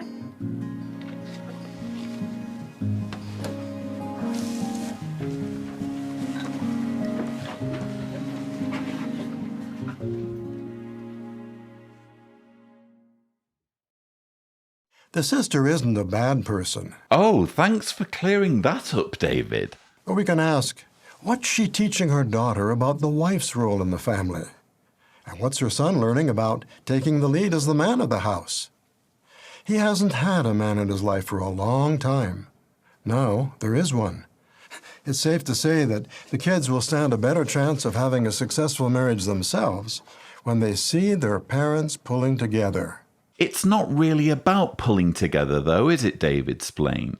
It's about perpetuating and enforcing this outdated, backwards, misogynistic view of family headship. David Splain is obsessed with defining the role of the wife. Let's see how well the sister is adapting to her new role. What's she teaching her daughter about the wife's role in the family? And what's her son learning about taking the lead as the man of the house? How is this not sexist? I mean, we had in the Friday morning some disgusting material about homosexuality, some disgusting homophobic ranting from David Schaefer, which I will come to shortly. It's still the first day of the convention, and it's the afternoon of the Friday, and they've got to follow up with disgusting content demeaning women. Irene's problem was that she wouldn't shut up during family worship. She needed to give the floor to her husband. She needed to sit there meekly and humbly and be instructed during family worship, rather than having any role in teaching. This is the attitude that Jehovah's Witnesses have towards women. If you're a woman in this religion, you don't get to voice an opinion. You don't get to teach. Even if you're doing a Bible study with someone that you've met in the preaching work, if there are no males around, there were so many times when I was a Jehovah's Witness and I'd have to be taking a Bible study, even though there was a far more mature, older, more intelligent woman there, but I'd have to be doing the teaching because I had a penis, you know? If there isn't a man around, a woman has to wear a head covering to acknowledge the fact that she shouldn't be teaching. And before you all start thinking, well, this is insane, you know, when are Jehovah's Witnesses going to fall in line with Christianity and take a more moderate view? I'm afraid it's in the Bible. That's where it comes from. If we go to 1 Corinthians chapter 14, let's read from verses 33 to 35. For God is a God not of disorder, but of peace, as in all the congregations of the holy ones. Let the women keep silent in the congregations, for it is not permitted for them to speak. Rather, let them be in subjection, as the law also says. If they want to learn something, let them ask their husbands at home, for it is disgraceful for a woman to speak in the congregation. Just let those words sink in, those final few words. It is disgraceful for a woman to speak in the congregation. I was reading this during my prep, and it reminded me of an occasion in only the Friday morning of this convention, in other words, the previous rebuttal, where the word disgraceful was used. Leviticus chapter 18 and verse 22 says that homosexual acts are detestable. That is why God gave them over to disgraceful sexual passion. For their females changed the natural use of themselves into one contrary to nature. Likewise also the males left the natural use of the female and became violently inflamed in their lust toward one another, males with males, working what is obscene, and receiving in themselves the full penalty which was due for their error. So, Jehovah has not changed. According to the Creator, homosexual acts constitute disgraceful, obscene error. Homosexual acts are supposedly disgraceful, and women speaking in the congregation also disgraceful. What does disgraceful even mean if all it takes to do something disgraceful is open your mouth as a woman in certain situations? It's right there, isn't it? It's right there in the Bible. It's right there in the talks that are being given at this convention. This is a messed up religion.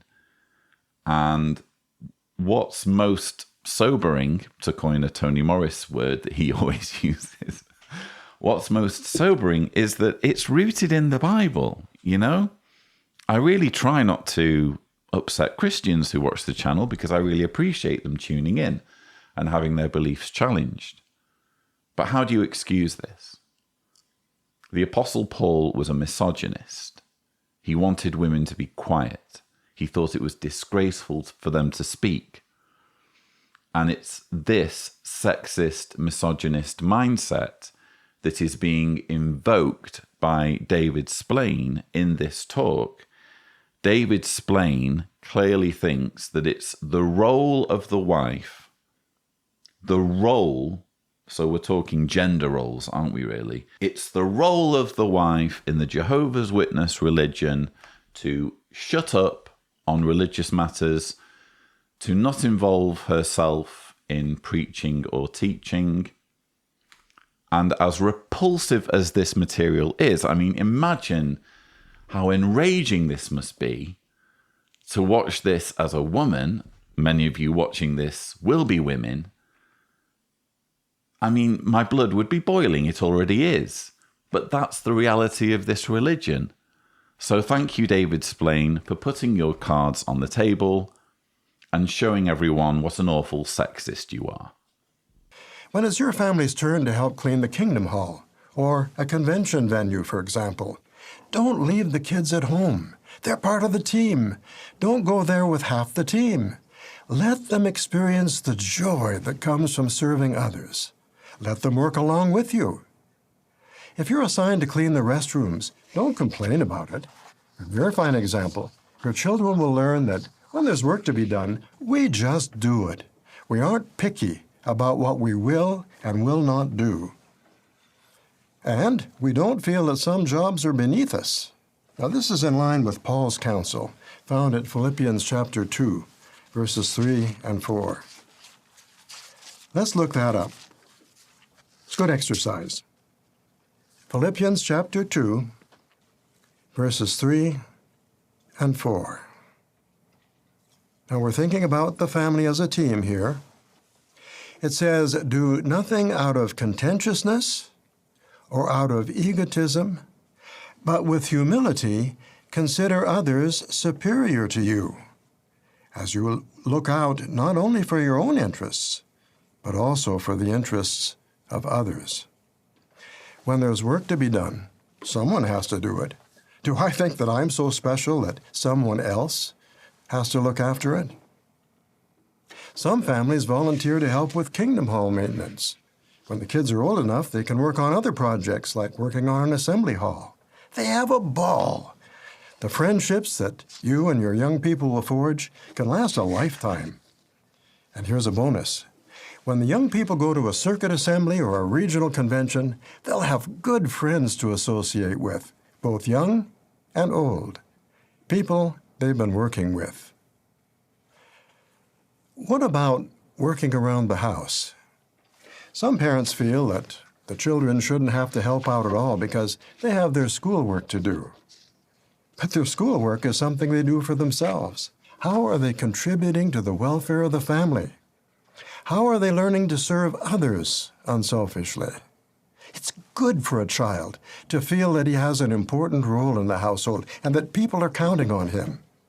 Think what that does for his self-respect. We've just been watching governing body member David Splain, who is not a parent, Dave splaining to parents how to do parenting. In his talk, Work as a Team, which is part of the symposium, Follow the Roadmap to Family Peace. Apparently, David Splain is all about child labor. When it's your family's turn to help clean the Kingdom Hall, or a convention venue, for example, don't leave the kids at home. They're part of the team. Let them work along with you. Calling all Jehovah's Witness parents, we want your kids to clean our real estate. That's what we've just heard David Splain saying. Because who ultimately owns these buildings? You know, in theory, a Kingdom Hall should be owned by the congregation, but who pockets the proceeds when it gets sold? It's Watchtower. It's the organization that is led by David Splain and his colleagues on the governing body. So when Dave explains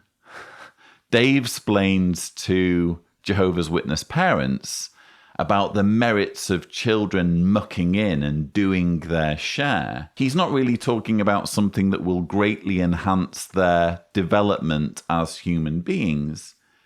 He's talking about something that benefits him. And to put this in a bit of context, I was recently on Twitter and I saw this video, which Tibor will hopefully overlay, of a 3-year-old chimney sweep in the 1930s. So this is footage of a chimney sweep taking his apparently 3-year-old son up on the roofs, down the chimneys, basically doing a grown-up's job, not just any grown-up's job, but a really mucky, messy, hazardous to health grown-up's job when he's only been out of the womb for 3 years.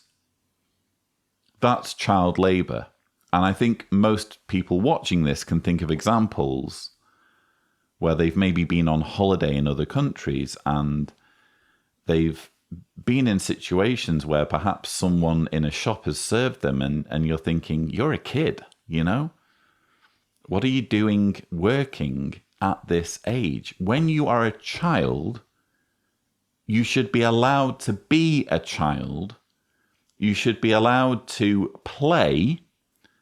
You should be allowed to develop at your own pace. You certainly shouldn't be being dragged around kingdom halls, assembly halls, convention venues, just so that it benefits David Splain and the organization he is leading. I can remember actually doing quite a lot of cleaning of various venues and kingdom halls and assembly halls as a child. I have vivid memories of being taken to Main Road, which used to be the ground of Manchester City Football Club.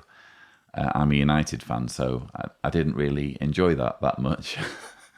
But we used to go to Main Road, and I found myself in all sorts of grotty corners of a football stadium, you know, with a mop and bucket, cleaning up really, really dirty terraces. And I was a child. And I was doing it so that a cult could have a nicer place to indoctrinate its members. That's what I was doing. So that's what ultimately we're talking about here in David Splain's talk. Don't let him fool you, especially with his ridiculous bonus offer. And here's a bonus. When the young people go to a circuit assembly or a regional convention, they'll have good friends to associate with, both young and old. People they've been working with. They'll have cliques. They'll have people they know who are their mates. They won't be quite so interested in branching out and getting to know new people. How is that a bonus? Doesn't this contradict what we've heard in other talks where you're supposed to branch out and broaden your horizons when it comes to making friends? Then we have his outrageous comments about schoolwork. Some parents feel that the children shouldn't have to help out at all because they have their schoolwork to do. But their schoolwork is something they do for themselves. How are they contributing to the welfare of the family? Apparently, it's the job of a child to contribute to the welfare of its family. And how dare a child do something for itself by doing its homework and doing its homework thoroughly? Because that's just selfish, isn't it? How selfish of a child to further its education when it could be doing chores around the home. And don't get me wrong, I'm all in favour of children tidying up after themselves and getting involved in doing chores in a household setting. I think it's wrong for David Splain to exploit children and basically enlist a child workforce in cleaning and maintaining his real estate portfolio or the real estate portfolio of Jehovah's Witnesses. But in a family setting, sure, children should muck in, but the schoolwork comes first. The homework is always the priority because they're developing as human beings. They need to learn. And the more they learn at a period in their lives when their brains are constantly absorbing information, the better they'll do in life. But again, David Splain isn't bothered about the welfare and well-being of children and what's in their interests. He's only interested in his own agenda, which is that of making sure children become compliant, industrious drones for his cult. And how insulting that a man who's never had children is lecturing parents with such woeful advice. I mean, don't get me wrong, it's okay to have an opinion on child raising as a non-parent. But in this situation, we have a non-parent giving terrible advice and doing so in a way that's clearly intended to benefit him and the organization he is leading. A father named Stephen said, "When nothing is expected of them, children learn that they're here to be served, and they grow up with a distorted view of what life will require of them." We might ask, will a young person with that attitude even be able to keep a job? When some in the world lose their job, they remain unemployed for a long time. They can't pay the bills. Yet there are job opportunities all around them. But they consider those jobs beneath them. And what's one of the most annoying traits an employee can have? Ask any boss. When the worker is asked to do something, he replies, "That's not my job." Teach your child that anything that needs to be done is his job if he's old enough and capable of doing it. How early should parents start to assign chores to their children? Some experts have found that children who are 3 years old or even younger can be taught to help out. They can learn to pick up their toys, clean up spills, sort laundry. Older children can vacuum, wash the car, prepare a meal.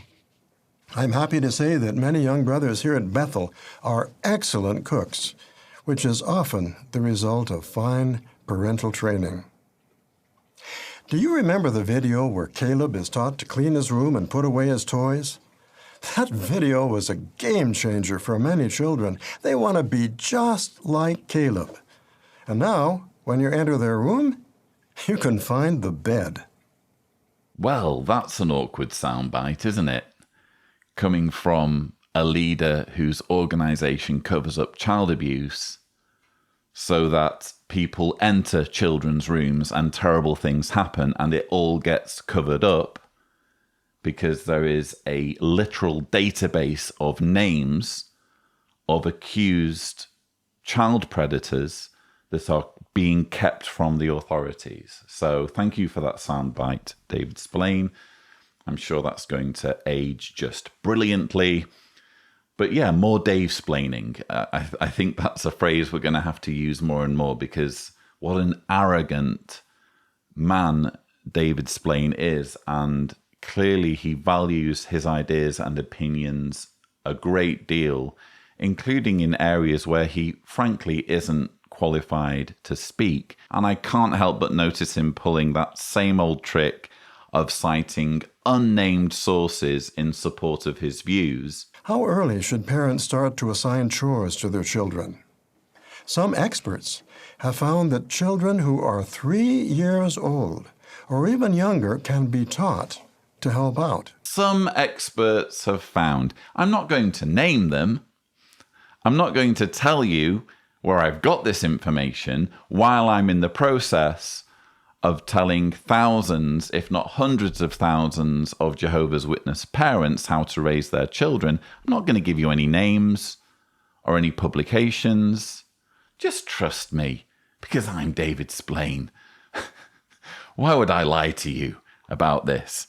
And also, even what he's saying, if you actually study the words, he says some experts have found that children who are 3 years old or even younger, I'm thinking again of that imagery of the 3-year-old chimney sweep in the 1930s.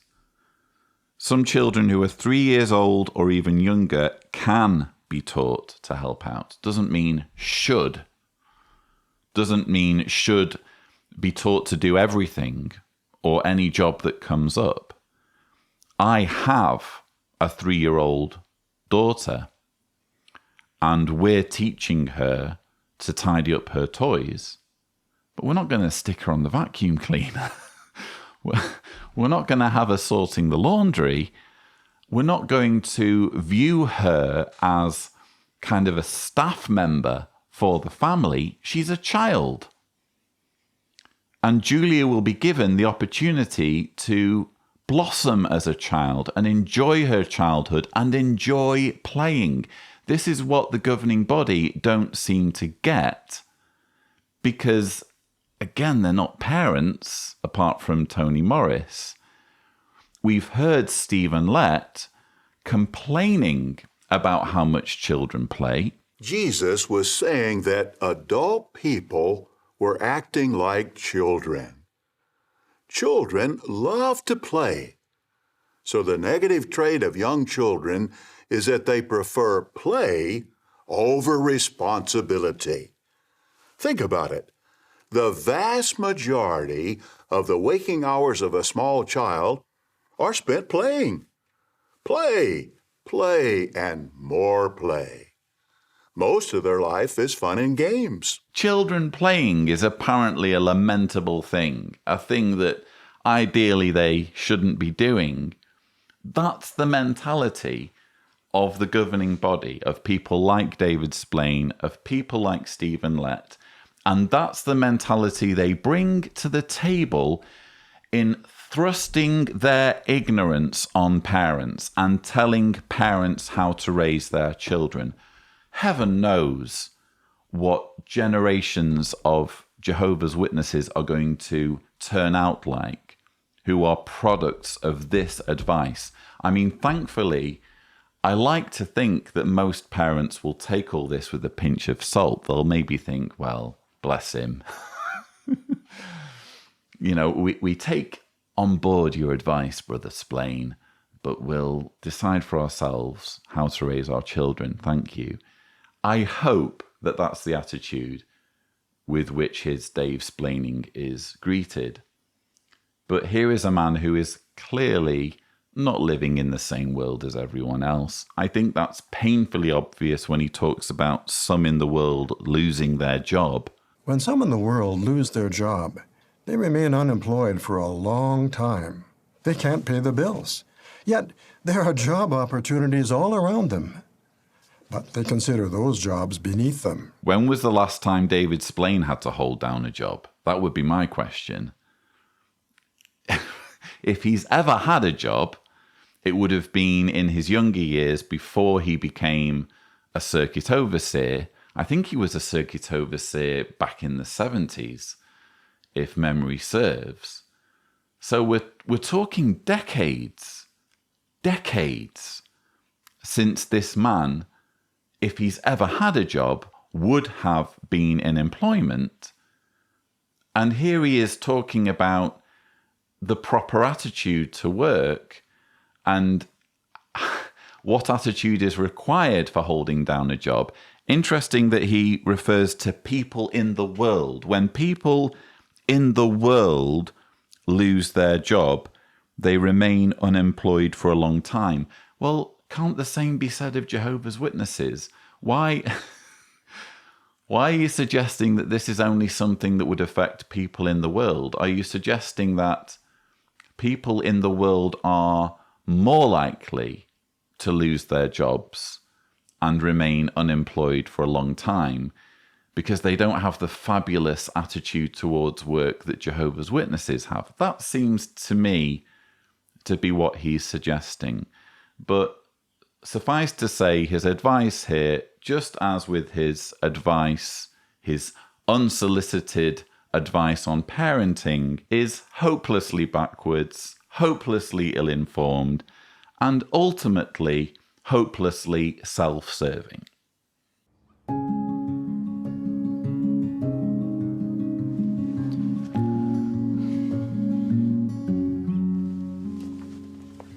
Hey, want some tea? Sure. Thanks. Oh. Hey, babe. You and me. We're a team, right? Yeah, of course. When I read this, I thought about us. So that they are no longer two, but one flesh. I know before you had to shoulder everything yourself for so long. Mm-hmm. And you did great. You've been raising two beautiful, spiritual kids on your own. But now you have me. Yeah, I do.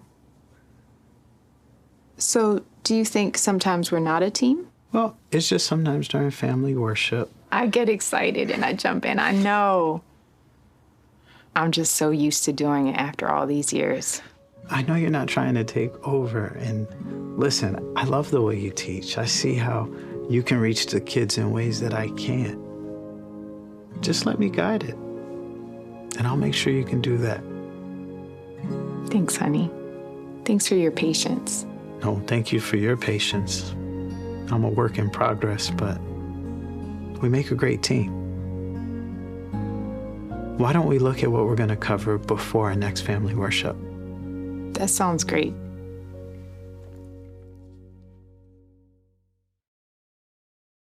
Wasn't that a fine example of how to attack a problem? Not your mate? That was a fine example of how to tell your wife to shut up without actually saying the words shut up. That's what I took from that part of the dramatization. We're watching David Splain giving the third part of the symposium, Follow the Roadmap to Family Peace. Apparently, family peace involves women knowing their place, and in this case, the wife, Irene, submitting to her husband's headship and not taking over, not butting in or correcting her husband when he's teaching the family. That's what working as a team is all about. And David Splain's item is work as a team, which is why you saw in the dramatization such an emphasis on we're a team, right? But surely if it were genuinely a team, the person who is most skilled at a given task would be the one who does that task. And what's interesting is in this dramatization, we heard the husband say, I love the way you teach. I see how you can reach the kids in ways that I can't. Just let me guide it. And I'll make sure you can do that. Thanks, honey. Thanks for your patience. Just let me guide it. Just let me be in charge because I am the man. You may be better at teaching. You may be able to reach through to the children in ways that I can't. But you're a woman, and it's your job to let me guide the family worship. I am the host. I am the one who gets to talk. You have to meekly sit by my side and support me in fulfilling my headship role. It's nauseating, isn't it? Again, this organization is just putting their cards on the table and shouting from the rooftops on only the first day of this convention that this is a sexist, misogynistic group that demeans women. I found it interesting where he said, why don't we look at what we're going to cover before our next family worship? Why don't we look at what we're going to cover before our next family worship? What's this we business? Are you in charge or not? Is this your show or not? If it's really your show, if you're really the head, then why do you need to run everything past Irene in advance of the family worship? I think we saw a clue as to why he needs to run things past Irene in the previous installment. Hopefully I was able to clear that up for you a little bit, Olivia. Yeah, thank you. Well, actually, Max, that's not true. We had an updated understanding in the recent Watchtower. Thanks. Basically, Irene knows her stuff and Max doesn't. Irene is keeping up to date with all of the changes in scriptural understanding, with all of the new light. And Max, for whatever reason, is unable to do that. So that's the reason why he needs to run things past Irene in advance of the next family worship. He just doesn't know enough. Irene, again, is the better candidate to taking the family worship, but purely because of her gender, her religion forbids her from doing that. In the following dramatization, notice some common obstacles to worshiping Jehovah as a family. Hi. Hey, babe. So, what's for family worship this week?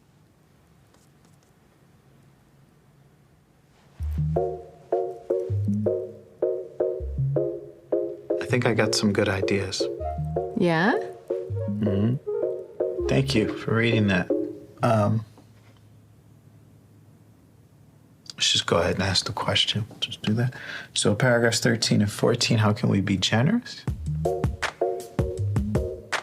Anybody? Now, the footnote that we just read really helps us to appreciate the definition of that quality. Without the definition, we're left to wonder exactly what it is and how it connects to the other things that we've discussed this evening. Gabe, can you go ahead and read the next one for us? Thank you. The Bible contains many examples of submissive individuals. So are there examples? Sue? Yeah? That's right. When we talk about examples, where do we start? There's examples in the past. There's even examples presently, and we could even be examples. That's the power of them.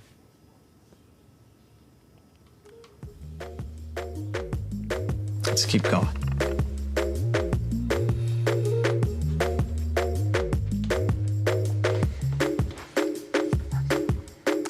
That was a lot of reading. I know, right? I want to enjoy family worship, but I feel like the things that we are covering are just really not what I need right now. Yeah. You know, I just don't know if this is what they need right now. We'll keep working on it.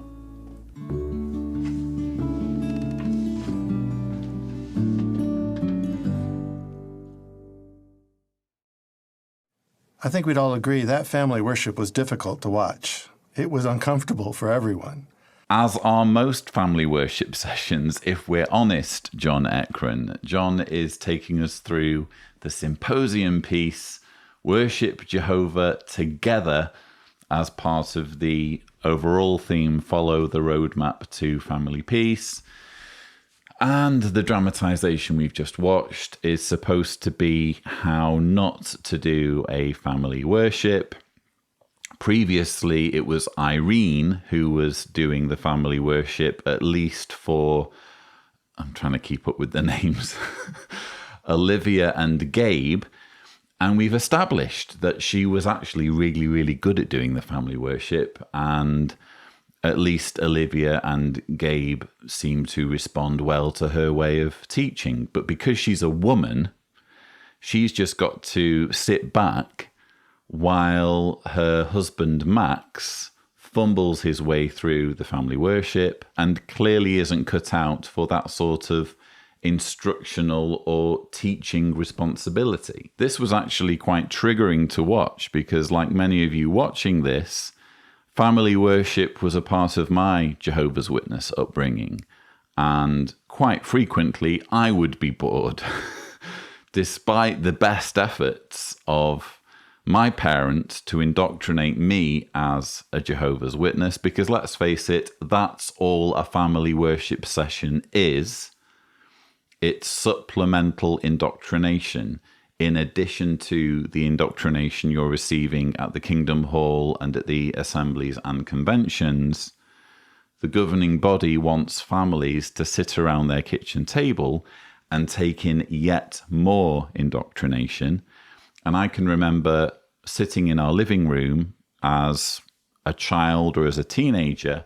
Sometimes it would be a little bit interesting. I used to enjoy doing like mock-up talks. I'd have like the back of an armchair as my podium and I'd give little talks in our front room. Maybe that was good training for being a YouTuber in the future. Thanks very much. But there were also times in family worship where I was utterly bored and disinterested in what was being discussed. And isn't that inevitable?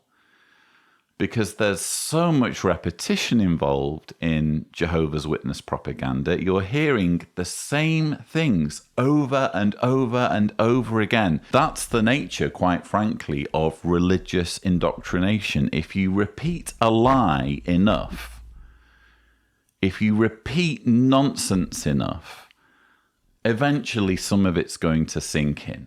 Eventually you're going to convince someone of something because it's all they're hearing all of the time. So there's repetition going on. There's material that just isn't interesting for young people, let's be honest. I mean, for example, one of the things you're asked to do as a Jehovah's Witness is read God's Word, the Bible, daily.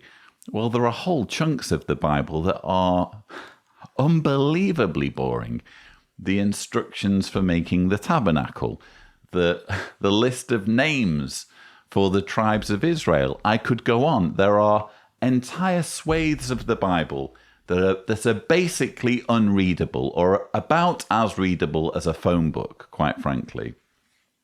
And yet you're supposed to take an interest in it. You're supposed to find some kind of personal application. And I can remember one situation in particular where I don't know what we were studying. I would have been a teenager. We were in our front room and we were studying some publication, and my mother, my late mother, she said something to me that's always stayed with me. She noticed how bored I was, and she just angled this look at me across the room, like one of those if looks could kill looks. And she wasn't a nasty woman, by the way. I really, really loved my mother, but she took her faith very seriously. And she looked at me and she said, "What's the matter, Lloyd? Don't you want to be a Jehovah's Witness?" And it kind of made me sit bolt upright and say, yeah, of course I want to be a Jehovah's Witness. It's such an odd thing to have to say, though. But of course you're going to want to be a Jehovah's Witness, because what's the alternative? The alternative, as far as you're concerned, according to your upbringing and according to your indoctrination, is death. Death at Armageddon, at an imminent Armageddon, is the alternative to being a Jehovah's Witness. And that made me sit up, bolt upright, and pay attention. So that's kind of always stayed with me as one of my abiding memories of family worship. It's not a fun activity. There's no way. I'm sure they're going to show us how it should be done. But in my view, there's no way to make this a truly enjoyable experience. It's all really just about strengthening the indoctrination of the family. Now, as you watch the following dramatization, notice how Max and Irene and the family work together to make family worship successful.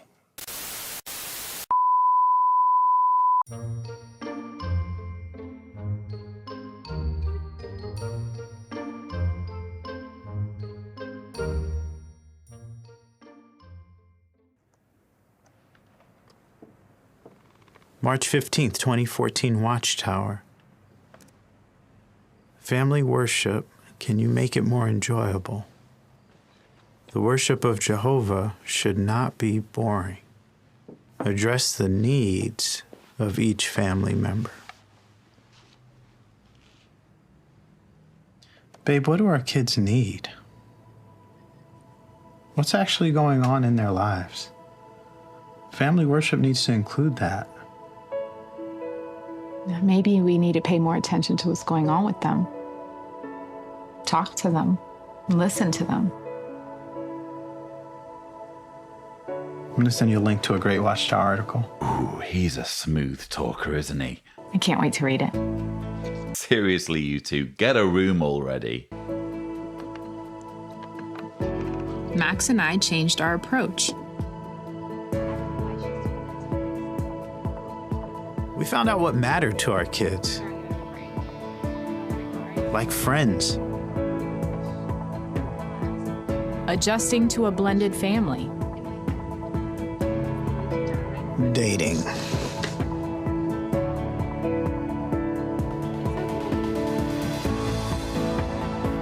So we turned things around and used family worship to focus on what our kids really needed.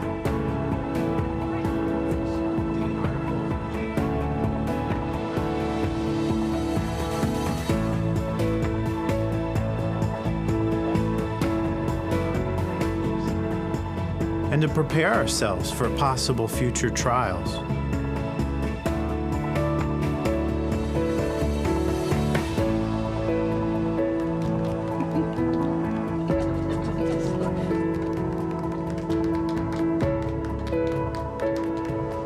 Good night, y'all. Good night. Good night. Good night. Good night, Mama. Night, Ben. Good night, everyone. Good night, Mama. Good night, Daddy. Good night, children. Good night, Daddy. Family worship was cool. It was. I'm glad you liked it. Thank you. Good night, y'all. Night. Good night. Good night, Elizabeth. Good night, John Boy. Good night, Jim Bob. Good night, Jim Bob. Good night, Jim Bob. What's going on? I was asleep. What's everybody doing? Hey, guess what? What? What? I applied to Bethel. You did? Yep. That's really exciting. I'm proud of you. Thanks. Aw, congratulations. Thank you. Hey, selfie time, everybody. Oh, let's go. Yeah. All right, on 3. We're going to say Bethel, okay? All right. All right. 1, 2, 3. Bethel.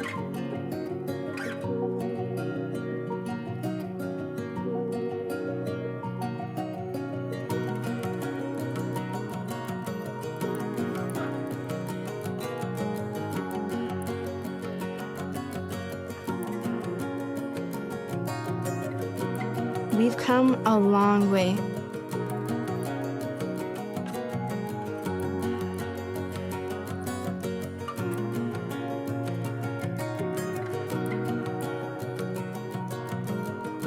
And through it all, Jehovah has taught us to love.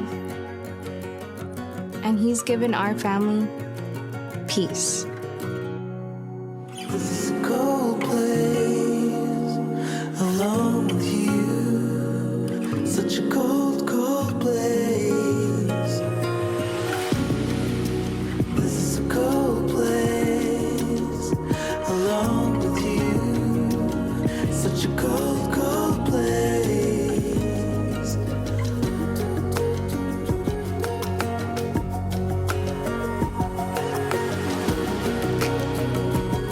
Oh, it's a long, hard fall from the top of the world, but it's finally over, finally over. I gotta last 1 minute just to get out alive, so I'll keep it together, thinking it's not forever. Oh, it's not forever. It's not forever.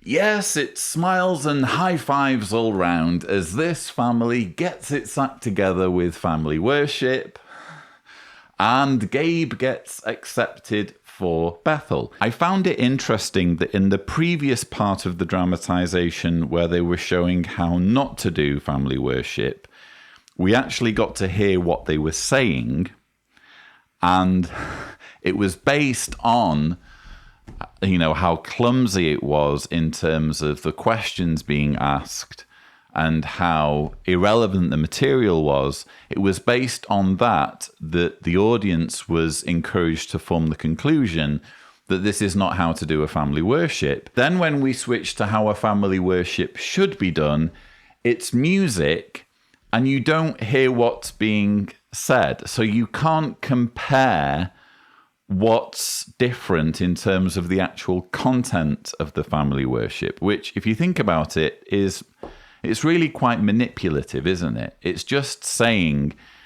if you read the publications and if you follow our advice, your family worship will just be amazing, and there'll be high fives all round, and people will be doing presentations, and there'll be laptops with images so people can look at an image while you're talking. There's nothing substantial for us to take away from the model family worship part of the dramatization that actually tells us in practical terms what changed. And that, for me, was kind of disingenuous. Then we have Gabe's revelation that he's been accepted for Bethel. Now, I found this interesting because, again, it's all hugs and happiness and smiles and say Bethel when they're taking a selfie. But what's actually involved in applying for Bethel? Well, if Tibor is gracious, we'll look together at the form that Gabe had to fill in, or would have to fill in if he were a real person. Application to become a Bethel family member in the worldwide order of special full-time servants of Jehovah's Witnesses. So you'll see there the place for putting a passport-style picture. It really gets interesting. You'll see there the personal profile section, but it really gets interesting when you scroll down to spiritual condition and background. Let's read some of these questions that Gabe would have had to answer. Have you been reproved by a judicial committee within the last 3 years? Yes or no? If so, when? And then a line. Have you been reinstated by a judicial committee within the last 5 years? If so, when? I find this very interesting from the concept of forgiveness, because isn't it supposed to be the case that once you've gone through the judicial process and either been reproved or disfellowshipped and later reinstated, isn't that supposed to mean that your sins have been forgiven, that the slate has been wiped clean, and you are to be embraced back into the congregation as a Jehovah's Witness in good standing? That's how it's supposed to be, and that's how it's kind of sold in the publications and in the video propaganda. But it's not quite how it works when it comes to Bethel applications. It turns out that there's a period of 3 to 5 years, depending on whether you've been reproved or disfellowshipped and then reinstated, where you might not be desirable to serve in Bethel. And that, for me, raises very interesting theological questions about to what extent you really are free from sin and to what extent you really are forgiven when you're a Jehovah's Witness who goes through a judicial process. Do you listen to music that features sexual immorality, violence, spiritism, profanity, or other subject matter inappropriate for a Christian? Tell us what music you listen to. In the past year, have you viewed material inappropriate for Christians, such as movies or videos featuring violence, spiritism, or sexual immorality, or pornography in printed form on the internet or otherwise? Have you ever had a homosexual relationship? Remember, Gabe's having to fill all this out. He can't just kind of skip and say NA, not applicable. He's got to say yes or no or give details.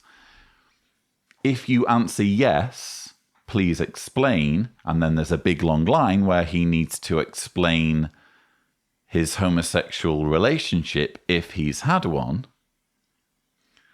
have you ever engaged in child sexual molestation? You'd think it would just say, if you've ever engaged in child sexual molestation, have the police been informed? If not, when will they be informed? And by the way, you can't come to work at Bethel. But the question is asked, have you ever engaged in child sexual molestation? If so, when? What are your hours for each of the last 6 months? So when it says, what are your hours? What it means is literally how many hours have you spent preaching over the last 6 months? And he has to put in, Gabe, let's say, has to put in how many hours he's been stood next to the cart or bothering people at their homes. If your average hours are low, explain why. It's not just something between you and God. It's not just about your personal relationship with Jehovah. You need to explain to us why your average ministry hours are low. Since when have you been a regular pioneer? And here's an interesting question, which kind of is quite triggering for me. Do you believe that spiritual food from Jehovah is being provided through the faithful and discreet slave? And are you living in harmony with its teaching? That's really a question intended to root out apostates or potential apostates. And I can remember being asked the same question when I applied to go to ministerial training school, which is now called the School for Kingdom Evangelizers. And I answered yes to that question, even though deep down the answer was no. If I was going to be brutally honest, I had doubts already at that point that it truly was God's organization. Then there's a section on health condition where it asks all sorts of questions about your medical history, not just your medical history, but that of your family. Question 6, are you currently taking any prescription medication? If yes, provide the name of the medication and the reason for taking it. No boundaries being crossed here whatsoever. Do you or any members of your immediate family have a history of nervous or emotional disorders? For example, major depression, panic attacks, chemical imbalance, paranoia, schizophrenia, attempted suicide. Not just Gabe or not just the Bethel applicant, but their family members. So their family members' medical data is being demanded, really, when you think about it, as part of this application process. Have you ever been afflicted by or diagnosed with diabetes, epilepsy, fainting spells, fibromyalgia, HIV, sexually transmitted diseases, hepatitis, high blood pressure, heart disease, kidney problems, tuberculosis, tendinitis, repetitive strain injuries, or other chronic infirmities? If yes, explain.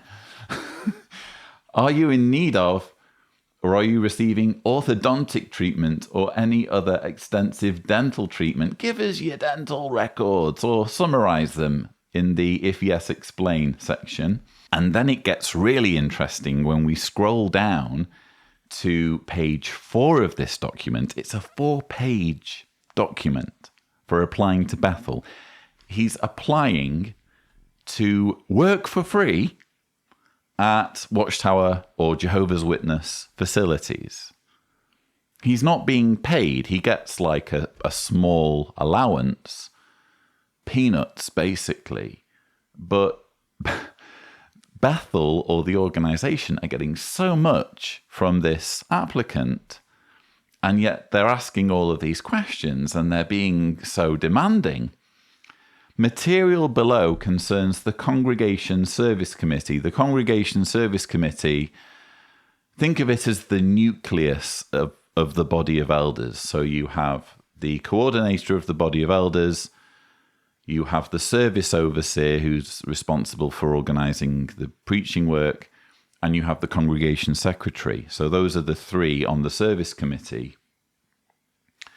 Is the applicant a good kingdom publisher? Yes or no? What are his average hours in field service for the last 6 months? So asking the same questions to root out any dishonesty. Question 4, please describe the applicant's personal habits, dress and grooming, conduct with the opposite sex, association. Does he listen to music that features sexual immorality, violence, spiritism, profanity, or other subject matter inappropriate for a Christian? Apparently that's the sort of thing that elders should know. If you think about it, that's a direct mandate for elders to police the behavior of congregants. If they're even being asked that question, you know, an elder who isn't policing the congregants should be able to respond to that question by saying, well, how should I know? I'm not responsible for finding out what music this person listens to, but apparently elders are responsible. Otherwise, they wouldn't be asked the question. In the past year, has he viewed material inappropriate for Christians, such as movies or videos featuring violence, spiritism, or sexual immorality? Again, asking the same questions just to see whether he's lying, he or she, because I guess you can, in some circumstances, apply as a woman. Yeah, there are female Bethelites, but typically I would suggest it's men who usually get accepted to Bethel, and in certain situations, especially if they're very skilled, sisters will be encouraged, or women, I should say, will be encouraged to apply. Question 6, if the applicant has been disfellowshipped or disassociated in the past, was he or she reinstated within the past 5 years? So again, you have this period where you're forgiven, but you're not quite forgiven because you're limited or potentially limited in certain ways. Question 7, how would you frankly, be honest now, chaps. I know you weren't being frank before. I know you were dancing around the issue, but now's the time to get down to brass tacks. Now we want you to be honest and frank with us. How would you frankly describe the applicant's background, education, drugs, moral standing, home life, etc.? Elders are responsible for knowing your home life. They're not just there as spiritual shepherds. And you know what? It's only now going through the form that it's really... I mean, I knew elders were this controlling, obviously, but they, or Jehovah's Witnesses, tend to spin this narrative of elders purely being shepherds who provide pastoral care to the flock. But this form in black and white says different. This form in black and white is a mandate for elders to police and monitor the private, personal, and home lives of people in the congregation. Otherwise, why are they even asking the questions? Question 8, describe any difficulties you have had with the applicant. What was his response to any counsel given? Are you in full agreement with all the answers given by the applicant? Has he been lying to us? Has he been telling some porky pies? Question 10, do you recommend the applicant for Bethel service? Explain why or why not. And then, the cherry on the cake, your personal rating of the applicant. Whenever possible, close relatives should not sign the application. Well, that's nice. There isn't any nepotism, at least in this document. But there's then a rating system, rating symbols to be placed in the boxes below. A being for excellent, D being poor, may not qualify. Alertness, appearance, poise. What's his poise like? We don't want anyone shabby. We don't want anyone who's slouching. We want someone who's really well poised. What's the attitude toward accepting hard work? Have they been put to work since they were 3? Probably David Splain put that one in the ranking system. Balance in judgment, emotional stability, adjusting to people, and spirituality. And you see there, the ratings need to be given by the coordinator of the body of elders, the secretary, the service overseer, again, the service committee, that's like the trinity of the service committee, and the circuit overseer, who visits the congregation only twice a year. Apparently the circuit overseer is in a position to answer all of those questions about how hardworking they are and what their poise is like. So just astonishing, isn't it? I'm really grateful in a way that this hideous convention has given me an opportunity to show you all this, because here we have Gabe all delighted about being accepted for Bethel in this dramatization. But what they were never going to show you in the dramatization is Gabe filling in this ridiculous form with its incredibly invasive, probing, inappropriate questions. This is what all Bethelites need to fill in. This is the form where they get ranked and rated by their elders. This is the reality of the Jehovah's Witness organization. God's kingdom. 2 words, but so important. God's kingdom is the most powerful government humanity will ever see. There is no nation or empire that can withstand the might of God's kingdom. And any nation who thinks they can block the coming of God's kingdom is like an ant who plants itself firmly on the railroad track and with his hand raised defiantly shouts to the oncoming locomotive, "Stop! You can't run over me." Well, God's heavenly government has the power to destroy all present-day violent regimes. They're like ants to Jehovah. And he will eliminate their ability to wage war, foment conflict, and to shed blood. It's not just regimes that will be destroyed at Armageddon, though, is it, Mark Newmare? It's ordinary people.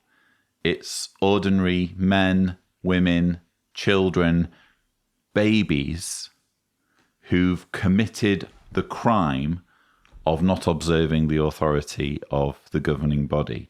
Mark Newmare is here giving the penultimate talk of the Friday of the Pursue Peace Convention. Loyally support the Prince of Peace. And I found his commentary about the ant very interesting. And any nation who thinks they can block the coming of God's kingdom is like an ant who plants itself firmly on the railroad track and with his hand raised defiantly shouts to the oncoming locomotive, "Stop! You can't run over me." I've clearly been doing this job way too long, because I heard those words and thought, that ant illustration, I've heard it before. And sure enough, I had, because I did some digging, and it turns out it's actually from this booklet, When All Nations Collide Head-On with God. This is a 1971 booklet. And on page 26, actually it should be on Watchtower Online Library, so maybe Tibor can show you. It says, "Collision! Its survivors! Collision with God is bound to follow. What will that mean? Nothing less than the war of the great day of God the Almighty. By that time, the nations will have reached the field of the final battle, that is to say, the critical stage of world development spoken of prophetically as the place that is called in Hebrew Armageddon. All the nations are now on the march to Armageddon. This much can be unerringly said according to the Bible's timetable and according to world events in fulfillment of Bible prophecy. Could have been written yesterday, couldn't it? The confrontation with God is imminent. It's been imminent for ages, hasn't it? Just around the corner, imminent. To him, as he says, all the nations together are but as a drop falling out of an emptied water bucket. Because his due time for action has come, he challengingly invites all the nations in the language of the prophecy of Joel 3:9-12 to come on for the encounter. No matter how thoroughly they have prepared themselves, no matter how strong they feel so as to be able to defy God and his government by Christ, the situation of the nations will be as if an ant planted itself firmly on the railroad track and defiantly shouted to the oncoming huge diesel engine locomotive. Has to be a diesel engine locomotive. Electric or steam won't do. Stop, you can't run over me. You just don't dare to do so. So I think there's two lessons to take away from this. Lesson number one, Mark Newmair just plucks material from old publications and uses it in his talks without acknowledging where he's got the material from, which, I mean, can you call it plagiarism when he's speaking on behalf of the organization? Probably not. But for me, it just doesn't sit well that he hasn't said, oh, this was said in such and such publication. And perhaps the biggest lesson to take from this is the fact that over decades, this being published in 1971, over decades, this organization has been claiming that Armageddon is imminent, when clearly the passage of time has demonstrated their alarmist doomsday rhetoric to be a lie. So what will happen next? This is what will happen. Psalm 37, 10 and 11. Let's open our Bibles here to Psalm 37, 10 and 11, and just allow this prophecy to absorb and to thrill our minds and our hearts and give us a hope for the future.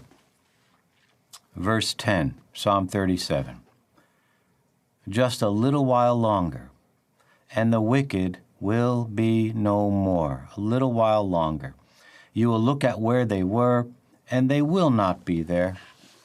Just a little while longer, just like children saying to their parents going on a trip, "Are we there yet?" And the parents say, "Just a little while longer." And that brings comfort to them. And it's the same with us. So imagine that. This means you go into the streets. You're looking for a wicked person. You would not be able to find even one. The wicked will be no more. But the meek will possess the earth. That's what we're speaking about in verse 11. Let's read that. But the meek will possess the earth, and they will find exquisite delight in the abundance of peace. We love reading that. Men will be at peace. They will be at peace with themselves, with their neighbors, with their God. How does that sound to you? Meditate on that. I'd rather not, actually, Mark Newmair. It's a bit grim and morbid, to put it mildly. What's being described here is a global genocide, and it's a global genocide this organization has been banging on about for decades. I love the part where he says, just a little while longer, just like children saying to their parents going on a trip, "Are we there yet?" And the parents say, "Just a little while longer." And that brings comfort to them. And it's the same with us. Well, it would be the same with us if it were a road trip that was taking 143 years and counting. This organization has been saying just a little while longer, going all the way back to Charles Taze Russell. I have behind me a wall of literature, and this is where I'm getting emotional because I'm not going to be able to say that for too much longer, at least not about the bunker and the way the books are set up as they are now. But yeah, a wall of books going all the way back to the writings of Charles Taze Russell, saying, just a little while longer, hang in there. Armageddon's going to be imminent. It'll be just around the corner. It'll be soon. And they've been saying that since the 19th century. You also have Mark Neumayer saying... So imagine that. This means you go into the streets. You're looking for a wicked person.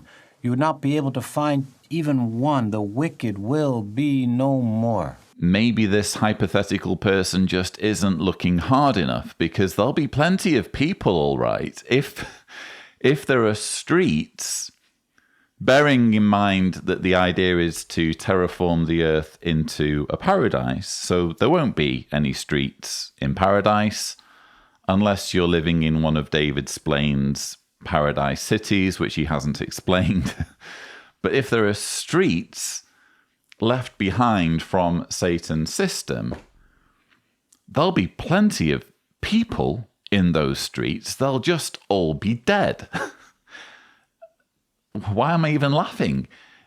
Mountains of dead bodies. We're talking, again, nearly 8 billion people on the planet today.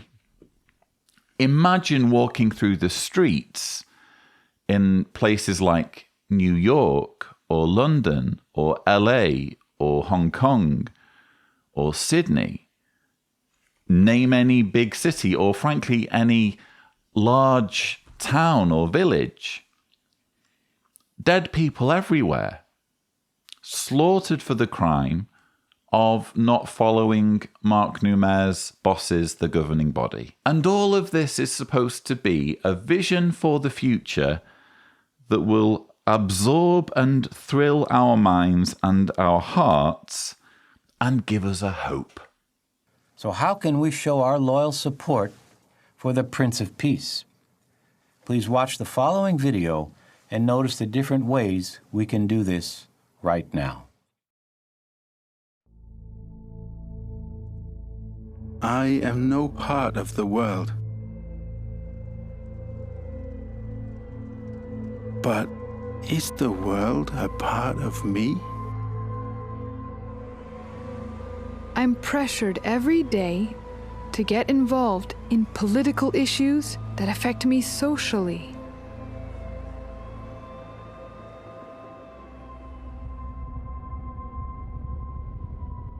Environmentally.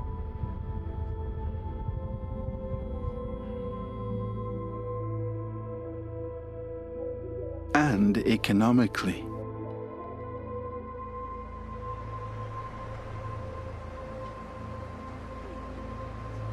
That pressure could rob me of my peace of mind. And influence how I think. I could take sides in my heart, even if I'm not aware of it.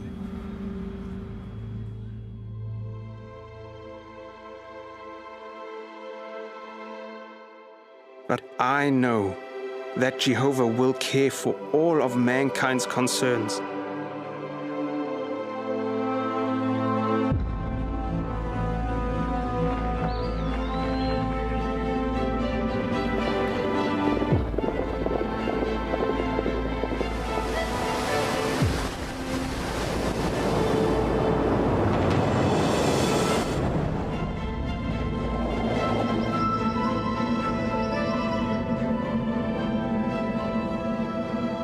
By means of his kingdom, ruled by his Son, Jesus Christ.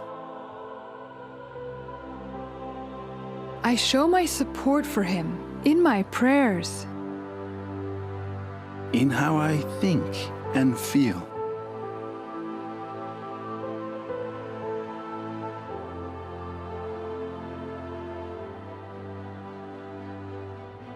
And by teaching others what the kingdom will do for mankind. I know there are millions of brothers and sisters all over the world who loyally support the Prince of Peace just like me, because I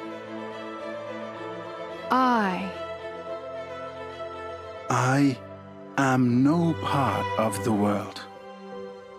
We're watching governing body helper Mark Newmair handling the penultimate talk on the Friday of the convention, loyally support the Prince of Peace. And according to the video propaganda we've just been subjected to, loyally supporting the Prince of Peace, aka Kenny Rogers, because that's apparently what Jesus looks like. He's got the white beard, hasn't he? And the white hair and the white robes.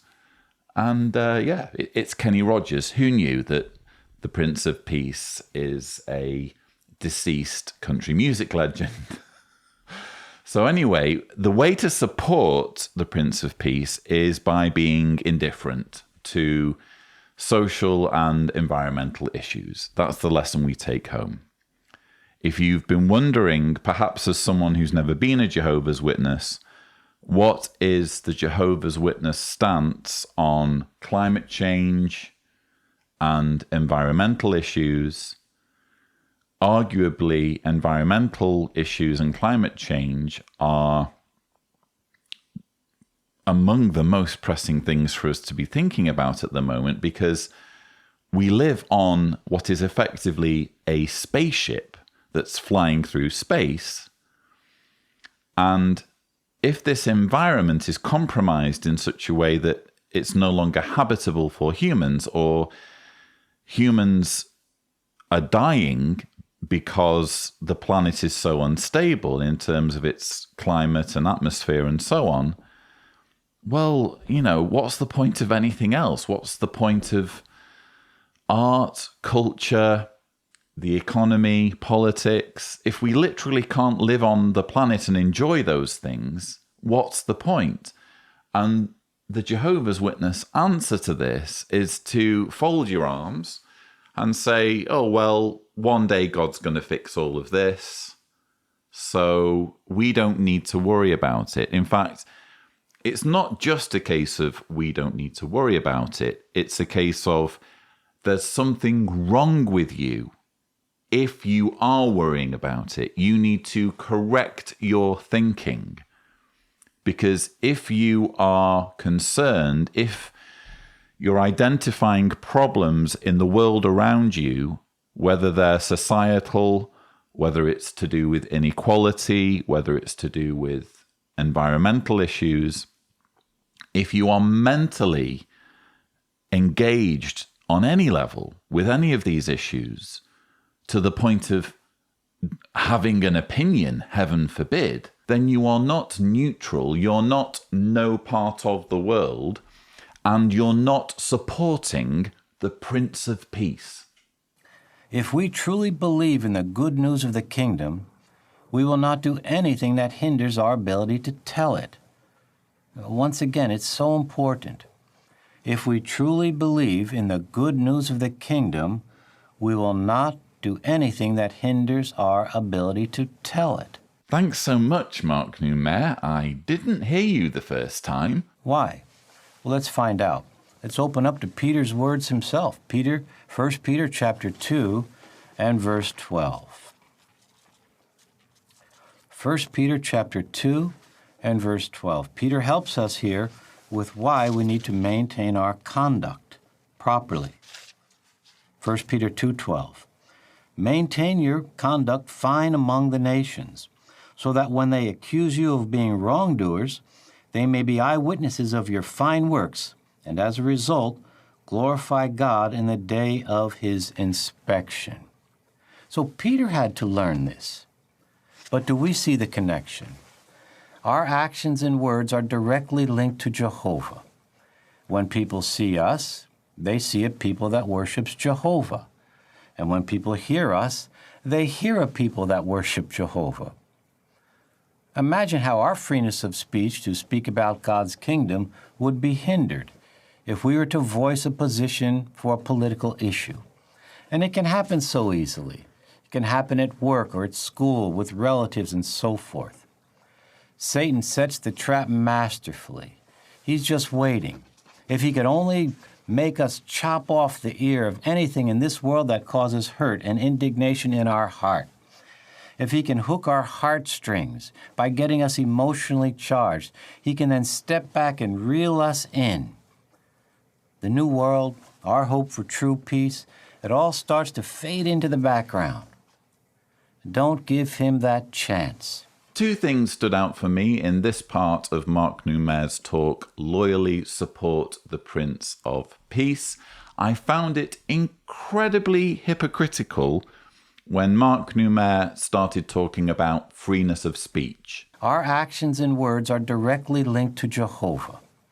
When people see us, they see a people that worships Jehovah. Imagine how our freeness of speech to speak about God's kingdom would be hindered if we were to voice a position for a political issue. Mark Noumer is worried about rank-and-file Jehovah's Witnesses engaged in the preaching work, losing their freeness of speech, not being able to effectively act as spokespersons for Jehovah if they have political opinions, if they voice a position for a political issue. This would apparently be so terrible that people would be put off from listening to whichever Jehovah's Witness voices a political issue. They would be put off from hearing the kingdom message. Well, can't the same be said of the organization's track record on child sexual abuse? And in fact, isn't the organization's terrible track record the fact that it keeps a secret database with the names of thousands of predators that the authorities don't know anything about because it hasn't been reported or the names haven't been reported? Isn't that of far graver concern than whether an individual has a political opinion? If anything, if I were trying to engage with someone and learn more about their religion, I'd be able to relate to them more if they had the freedom to voice political views. I think, okay, this is a person who isn't being micromanaged. They can think for themselves and they're allowed to reach their own conclusions about the world around them and engage in the world around them. That's a positive. It would be a positive.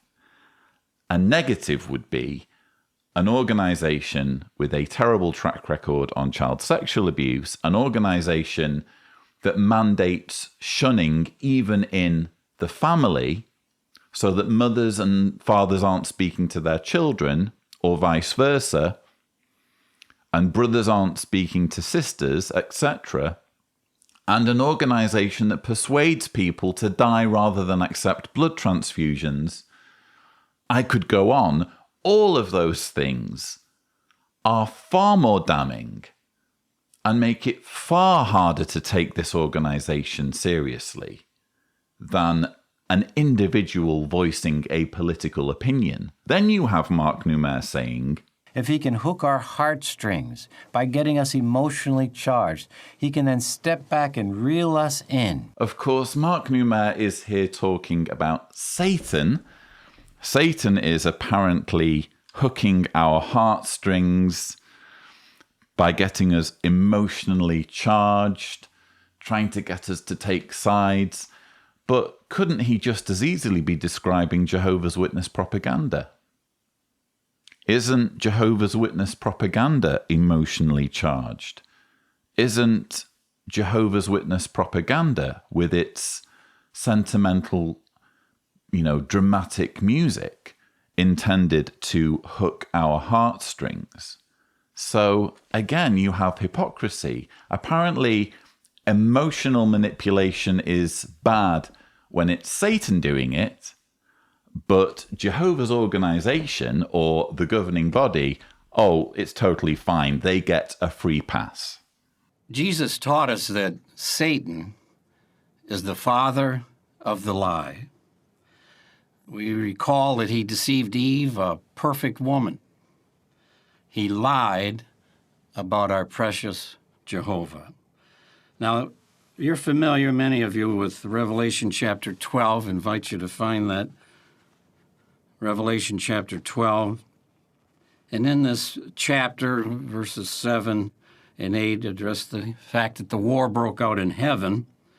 But notice, after they're kicked out of heaven, in verse 9 we read, "So down the great dragon was hurled, the original serpent, the one called Devil and Satan, who is misleading the entire inhabited earth. He was hurled down to the earth, and his angels were hurled down with him." Now, I read it that way specifically, but see, what it doesn't say is, in the middle part of verse 9, Satan, who's trying to mislead the entire inhabited earth. No. He is misleading the entire inhabited earth. That's crucial to understand when we think about the theme of this talk, not to be misled by imitation peace, because as the ruler of the world, that's what he's out to do, is mislead. Presumably coaxed to the podium with promises of a whiskey popsicle is governing body member Anthony Morris III, who's delivering the concluding talk on the Friday, "Do Not Be Misled by Imitation Peace." Tony, Tight Pants Tony, Anthony Morris, whatever you want to call him, he's all about truth. He's all about keeping it real. And he really doesn't like the way Satan lies. Jesus taught us that Satan is the father of the lie. We recall that he deceived Eve, a perfect woman. He lied about our precious Jehovah. Did he, though? Did Satan lie to Eve about Jehovah? If you'd asked me that question when I was a believer, when I was one of Jehovah's Witnesses, it would be an emphatic yes, because that's what we were repeatedly told. But what's interesting is when you actually read the verse, there's no lie. So let's bring up Genesis 3, verses 4 and 5, if Tibor is gracious. And as we know, he is gracious. At this, the serpent said to the woman, "You certainly will not die, for God knows that in the very day you eat from it," that's the tree of the knowledge of good and bad, "your eyes will be opened, and you will be like God, knowing good and bad." So Satan, or the serpent, the talking snake, we're keeping it real here, folks. The serpent says to the woman, "You will not die. What's going to happen is you're going to become like God, knowing good and bad." Then what do we read in verses 22 to 24? Jehovah God then said, "Here the man has become like one of us in knowing good and bad," exactly what the serpent said. "Now, in order that he may not put his hand out and take fruit also from the tree of life and eat and live forever." With that, Jehovah God expelled him from the Garden of Eden to cultivate the ground from which he had been taken. So he drove the man out, and he posted at the east of the Garden of Eden the cherubs and the flaming blade of a sword that was turning continuously to guard the way to the tree of life.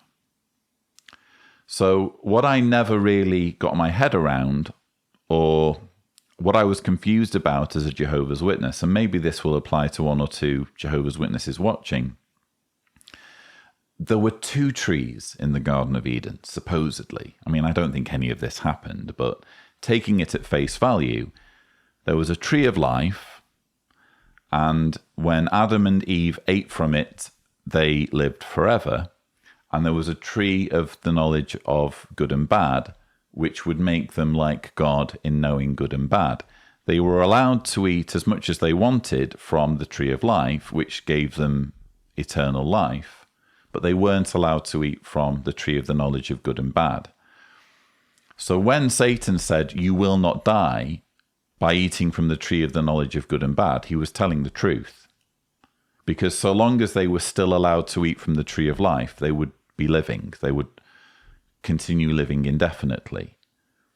It's just that God, when he saw that they'd eaten from the tree of the knowledge of good and bad, expelled them from the Garden of Eden so that they wouldn't have access to the tree of life that was giving them eternal life. So actually, Satan wasn't lying. So right out of the gate, in a talk about not being misled, I feel Tony Morris is misleading his audience, and he's doing so as one of the leaders of an organization that has form for this sort of thing. I've actually done a video, if Tibor is gracious, a thumbnail will appear, lying for Jehovah, 4 examples of Watchtower representatives using theocratic warfare. Lying is okay, it turns out, so long as you're doing it for Jehovah, so long as the organization benefits in some way. I explain in the video that it's even in the publications that Jehovah's Witnesses have permission to do this. And then in the same video, I give 4 video examples, so on camera, of Jehovah's Witness representatives, including governing body member Jeffrey Jackson, just telling barefaced lies about the organization and the religion and the theology on camera.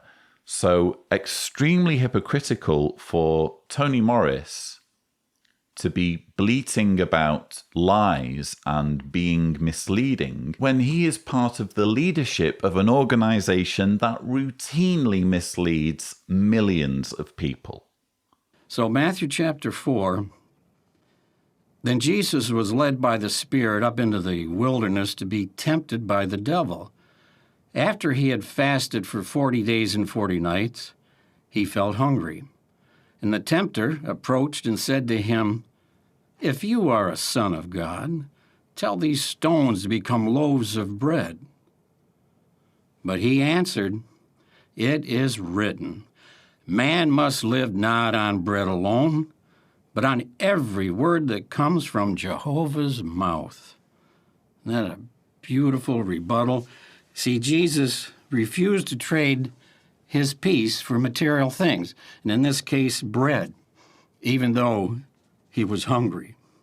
So serving Jehovah was more important to him than material things. See? And in the world, they have this thinking about, well, you need a certain amount of money to retire, and they're constantly focused on material things, not Jesus, see. Superior peace from Jehovah God. So it's only temporary anyway, the material benefits that people seek and pursue throughout their lives. Now, we can enjoy true contentment because Jehovah God's going to care for us. We know that. Many have personal experiences to prove that. There are many people who can lecture on materialism, who can talk about the benefits of a frugal, simple lifestyle. But I would argue that Anthony Morris, indeed any of the governing body members, they're in no position to do so. And you may be wondering why I say that. Well, if Tibor is gracious, a thumbnail will appear to a sushi I did recently, the hypocrisy of Stephen Lett in denouncing materialism. It's something they love to do, the governing body members. They're the only ones who get to be wealthy. They're the only ones who get to not have to worry about money, who get to live a lavish lifestyle. In Stephen Lett's case, as I explain in the sushi in the video, there's documented evidence of him going in halves on a $500,000 property with his brother. So in other words, $250,000 he had in his back pocket for real estate. This is a man who has literally signed a vow of poverty because Stephen Lett and Tony Morris and the rest of the governing body members are part of the Order of Full-Time Servants, whatever it's called, and they have to agree to a vow of poverty. But contained within the vow is special wording, effectively meaning that the order can decide whether a particular Bethelite can be exempt from certain provisions. So in other words, the governing body can give themselves permission to do whatever they want when it comes to money and investments. So Stephen Lett, $250,000 splashed down on an investment property. Anthony Morris, many of you will have seen my Bottlegate video. Hundreds of thousands of views on that. Tony Morris, in case you didn't notice, was filmed buying a lot of very expensive whiskey. And he was doing so as part of a religious leadership that churns out videos encouraging children to part with their ice cream money for the organization. So Jehovah's Witness children have to do without ice cream. Rank and file Jehovah's Witnesses need to be mindful about the snare of materialism. But when it comes to the actual leaders themselves, the governing body, the likes of Anthony Morris and Stephen Lett, well, it's a whole different story. Now, in the following video, see what a brother learned about the so-called peace the world promises.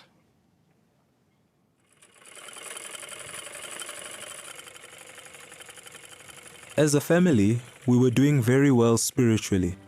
We did family worship, preaching, and going to the meetings together. After some time, we began to encounter financial problems. At times, we did not even have money to buy food for each day. Many people in our area were going to South Africa to provide basic needs for their families. So I decided to go as well, leaving behind my wife to take care of our 7 children.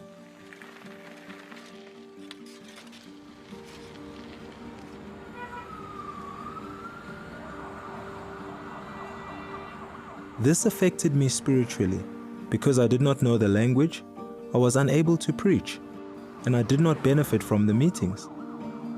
Being so far from my family caused me to neglect my responsibility as a family head. As a result, my family grew weak spiritually, and we all missed each other very much. I realized that I had made a wrong decision going abroad. My conscience started to trouble me greatly. Then I remembered the example of Barak, found at Jeremiah chapter 45, verse 5. Barak may have wanted to pursue material riches as I had. When he was helped, he returned.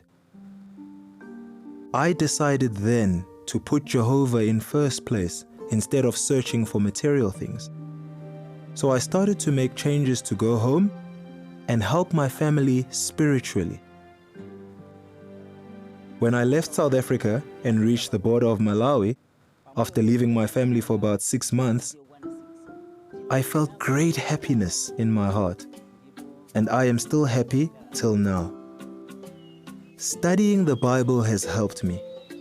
We still encounter financial problems, but I remember that in Satan's world, there is nowhere we can go and have no problems. Now I serve as an elder. My family is progressing spiritually, and this makes me very happy because my relationship with Jehovah is strong. We're watching a video segment from the final talk of the Friday of the Pursue Peace 2022 convention. The theme of the talk is Do Not Be Misled by Imitation Peace. Apparently one way that people can do this is by working in other countries for many months. That's the story that's being given here.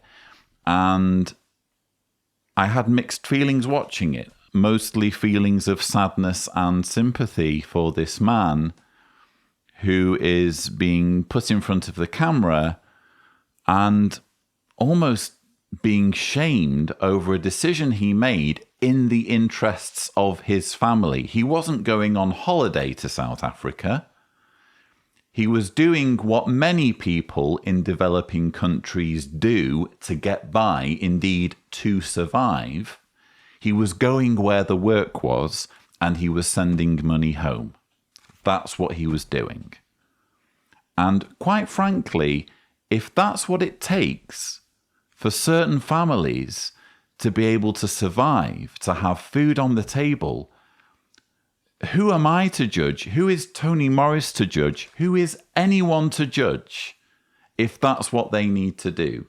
And I found it interesting that he said he returned after 6 months. It really took him 6 months to figure out that it was having such a devastating effect on his family, that he was spiritually weakened by the decision that he'd made. 6 months sounds like more or less the period of time that someone might set aside to do this in the first place. So I'm a little bit skeptical that there was any U-turn involved.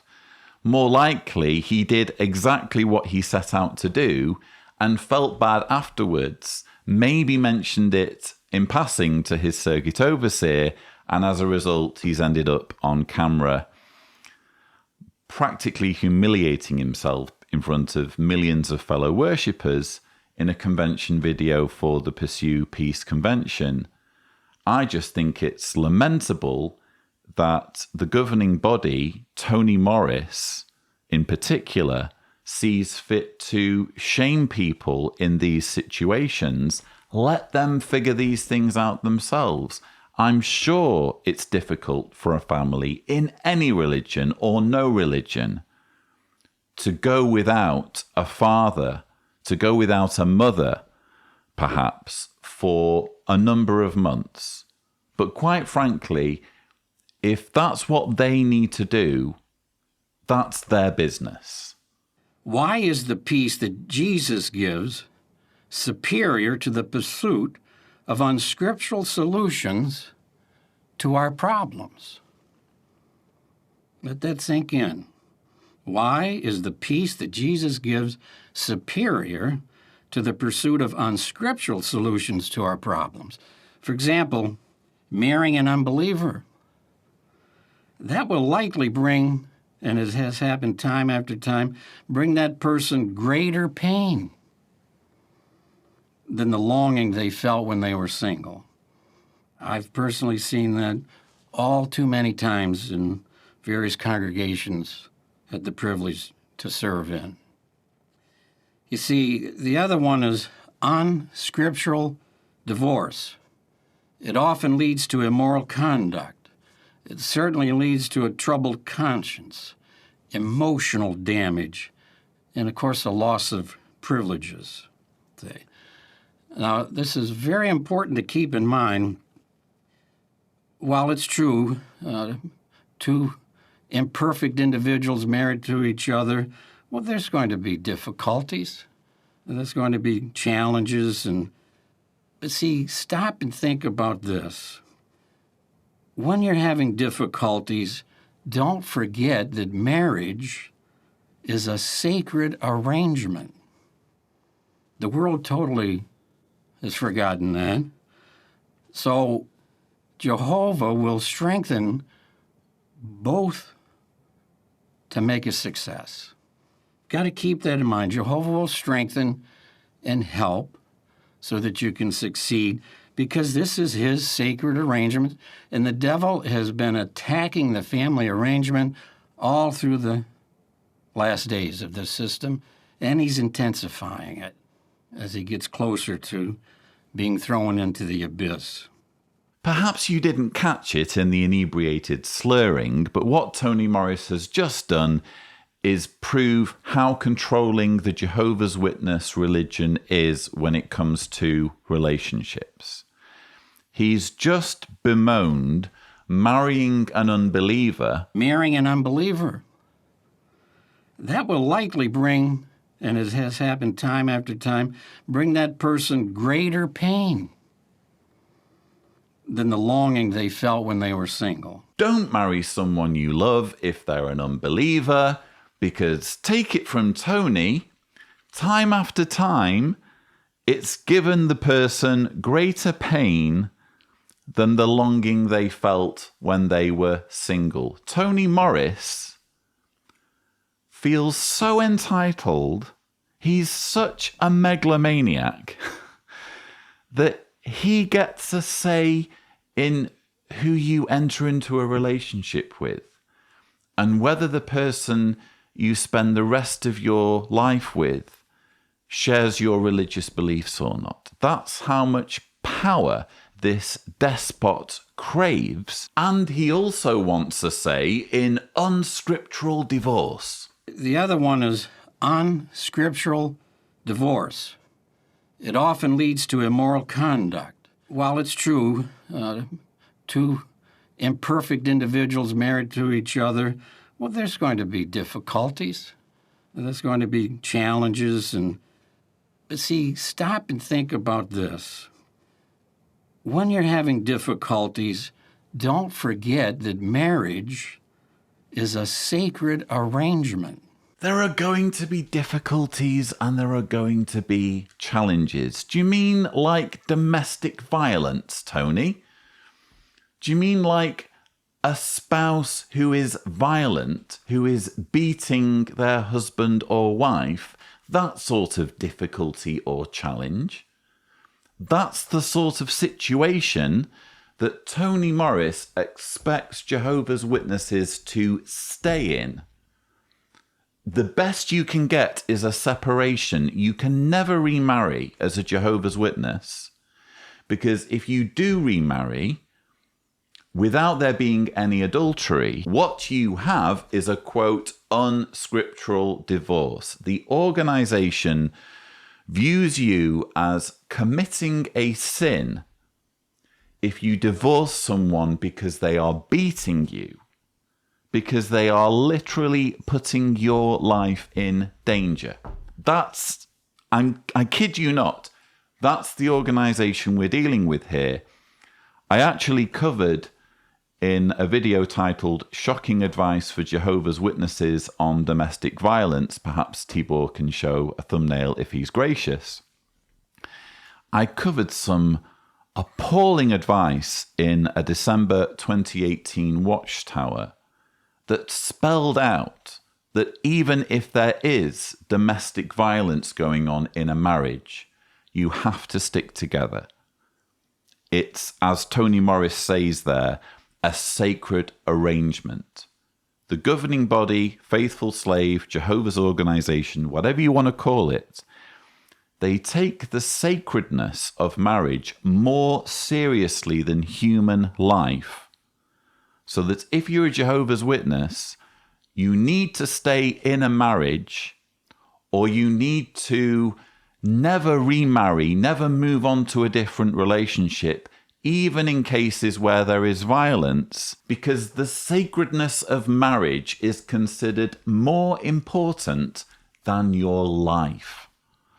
Now, in the following video, notice the results of pursuing imitation peace. Newly married life came with a lot of unexpected challenges. You dream about the way your marriage will go, but then the reality is quite different. All we ever did was argue, or we wouldn't speak to one another. We never ever went to the elders. We just didn't want to bother them. We just felt, we needed to figure it out ourselves.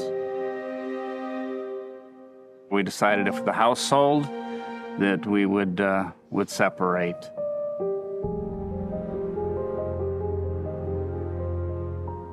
The separation wasn't a good thing because in some respects it made things worse. It did have an impact on the boys. They started acting out. They got into some trouble with the police one time. And there was a loneliness because you've gotten married and now you don't have that and you're by yourself. And the same old routine went on where you're cooking and cleaning and doing laundry and working. I felt sick to my stomach. I had a hard time getting up every morning and facing the world. At that point, I felt that I needed to have the elders help out a little bit. I did pray for Jehovah's help to direct me and kept wondering why Jehovah wasn't really answering my prayers, but I kind of realize now that it was because we were separated. Jehovah wasn't answering his prayers because he was separated. Evidence none given. We've been hearing from Daryl and Deborah Freisinger, who are appearing in a video segment in the final talk of the Friday morning. They're talking about the difficulties they had in their relationship. And the elephant in the room here is, while they're bemoaning separation or talking about how terrible separation was for them, they're not acknowledging that separation was literally the only alternative to being married. Again, when you're a Jehovah's Witness, there is no allowance for divorce unless there is adultery. Once you get married, even if it's a dysfunctional marriage, and clearly these two people, and it's going to be more and more obvious as this drags on, these two people weren't meant for each other. Even in a dysfunctional marriage, you have to stick it out. You have to spend the rest of your lives together. Separation is the only alternative that will allow you to stay in good standing in the congregation. If you get divorced without there being any adultery and you marry someone else, you risk judicial action. So here is the Shepherd, the Flock of God book. This is my personal copy. And in chapter 12.10, you have there a paragraph, adulterous marriage. If a divorced person remarries and he was not scripturally free to do so, in other words, if adultery and rejection by the innocent mate had not occurred, he has entered into an adulterous marriage. In Jehovah's eyes, he has married someone while still bound to another. Entering into such a marriage would call for judicial action. And judicial action means either reproof or disfellowshipping. So there are grave consequences for doing anything other than getting a separation or remaining in a dysfunctional marriage. The expectations of the separation were not at all what I was thinking. I reflected on the marriage vows. One of the things I thought about was a sister in our congregation. She was married to an unbeliever, and then she learned the truth. And he was so violent. He would beat her. He would burn her books. He would burn her clothes. He did not allow her children to attend the meetings. And I thought about the problems that Daryl and I had, and I thought, well, Daryl's a kind person. He's never done that. And I thought, you know, this is something that we need to really work on. We need to really put forth the effort to start applying Bible principles to put Jehovah first in our life so that we can bring our marriage back into union with Jehovah. I realized that it wasn't what I wanted, it was what Jehovah wanted. It wasn't what I wanted, it was what Jehovah wanted. Doesn't that sum it all up? Doesn't that sum up everything about this religion? It's not about what you want. It's not about what you need. It's about falling into lockstep with what's expected of you. And in this situation, Deborah Freisinger felt trapped. She felt like there was no other option. Jehovah wanted her to get the marriage back on track, to end the separation, to get back into what was a dysfunctional relationship, because there was apparently no other choice.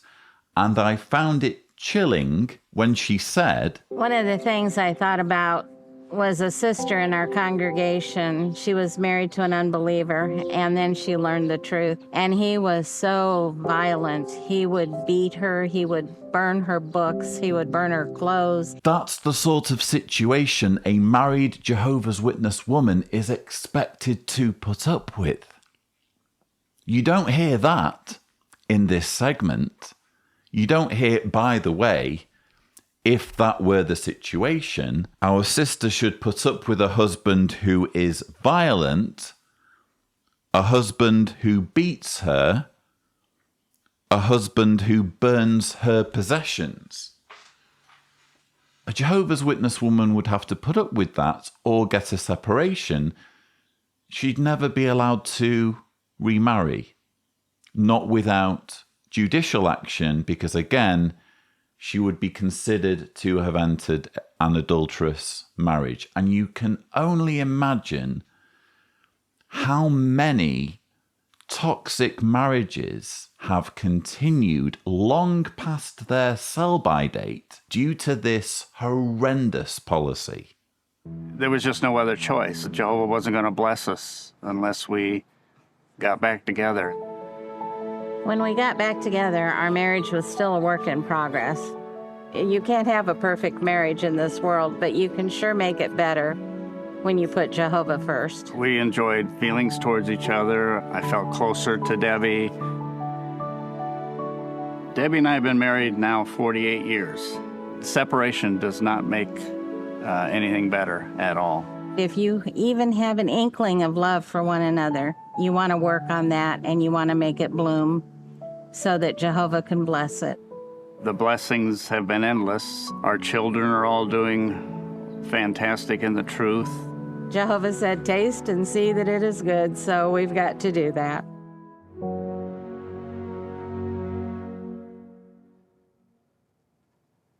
We really appreciated this couple sharing the experience with the brotherhood. He learned, they're always arguing, and that's all they did was argue. It affected their children. They decided to separate. Finally have peace. I don't have to be around her, or I don't have to be around him. But then he realized his relationship with Jehovah was being interfered with here, and he went to the elders. His prayers were affected, things he noticed. He was honest about that. And our precious sister was so nice to honestly explain. She said what she learned was, this is not about me. It's about Jehovah. When you finally come to that realization, Jehovah will strengthen you to enjoy peace with your marriage partner. That was the best part for Tony, wasn't it? That was the part that he enjoyed most. The part where Deborah said, it's not about me, it's about Jehovah. That's the sort of follower he wants as a governing body member. Someone who puts their own needs and their own well-being secondary to what's required of them by the religion. Just sickening, all of it. And I found particularly distasteful the part where they said, separation does not make anything better at all. If you even have an inkling of love for one another, you want to work on that and you want to make it bloom. Don't get me wrong, they seem like lovely people. I'm sure if I went round for a coffee with Darryl and Deborah, well, obviously they'd be shunning me because I'm an apostate, but let's say they didn't know I'm an apostate. I could imagine going round for a coffee and us getting on really well because they seem like lovely, lovely people. But who the hell do they think they are to be telling thousands of couples in a convention video what to do in their relationships. Just because a certain course of action has worked out well for them, and who's to say it really has worked out for them? Because the whole message here seems to be, it may not be perfect, but it'll do. That seems to be the message here. I'm not convinced that these two people are right for each other, even after, 48 years or whatever it was. Let's say, just for argument's sake, that they are now blissfully happy, that they've overcome all of their differences, and they're now in this wonderful state of marital bliss. That still doesn't put them in any position to be advising anyone in any marriage that, separation does not make anything better, and if you even have an inkling of love for one another, you want to work on that. Well, great. That's worked for you. Maybe. We don't know. But just because that's your experience, frankly, how dare you suggest that this will be the experience of every married couple who watches your story? See, here's what's coming soon. Turn with me to 1 Thessalonians chapter 5, and many of you are going, oh yeah, I know what he's going to read about. And this is one of the prophecies that is yet to be fulfilled. So it's just invigorating to know that soon, here's what's going to happen. 1 Thessalonians chapter 5, verse 2 and 3. For you yourselves know very well that Jehovah's day is coming exactly as a thief in the night.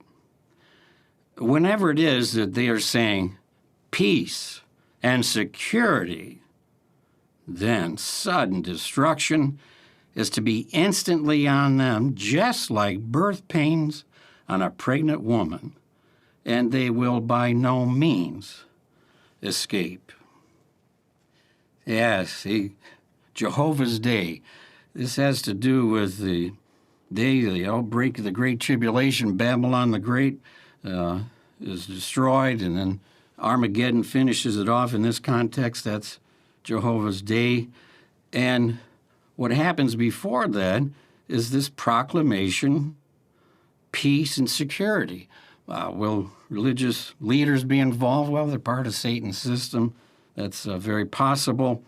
We'll have to wait and see. Will it be one announcement or a series of announcements? That we don't know. But this is coming.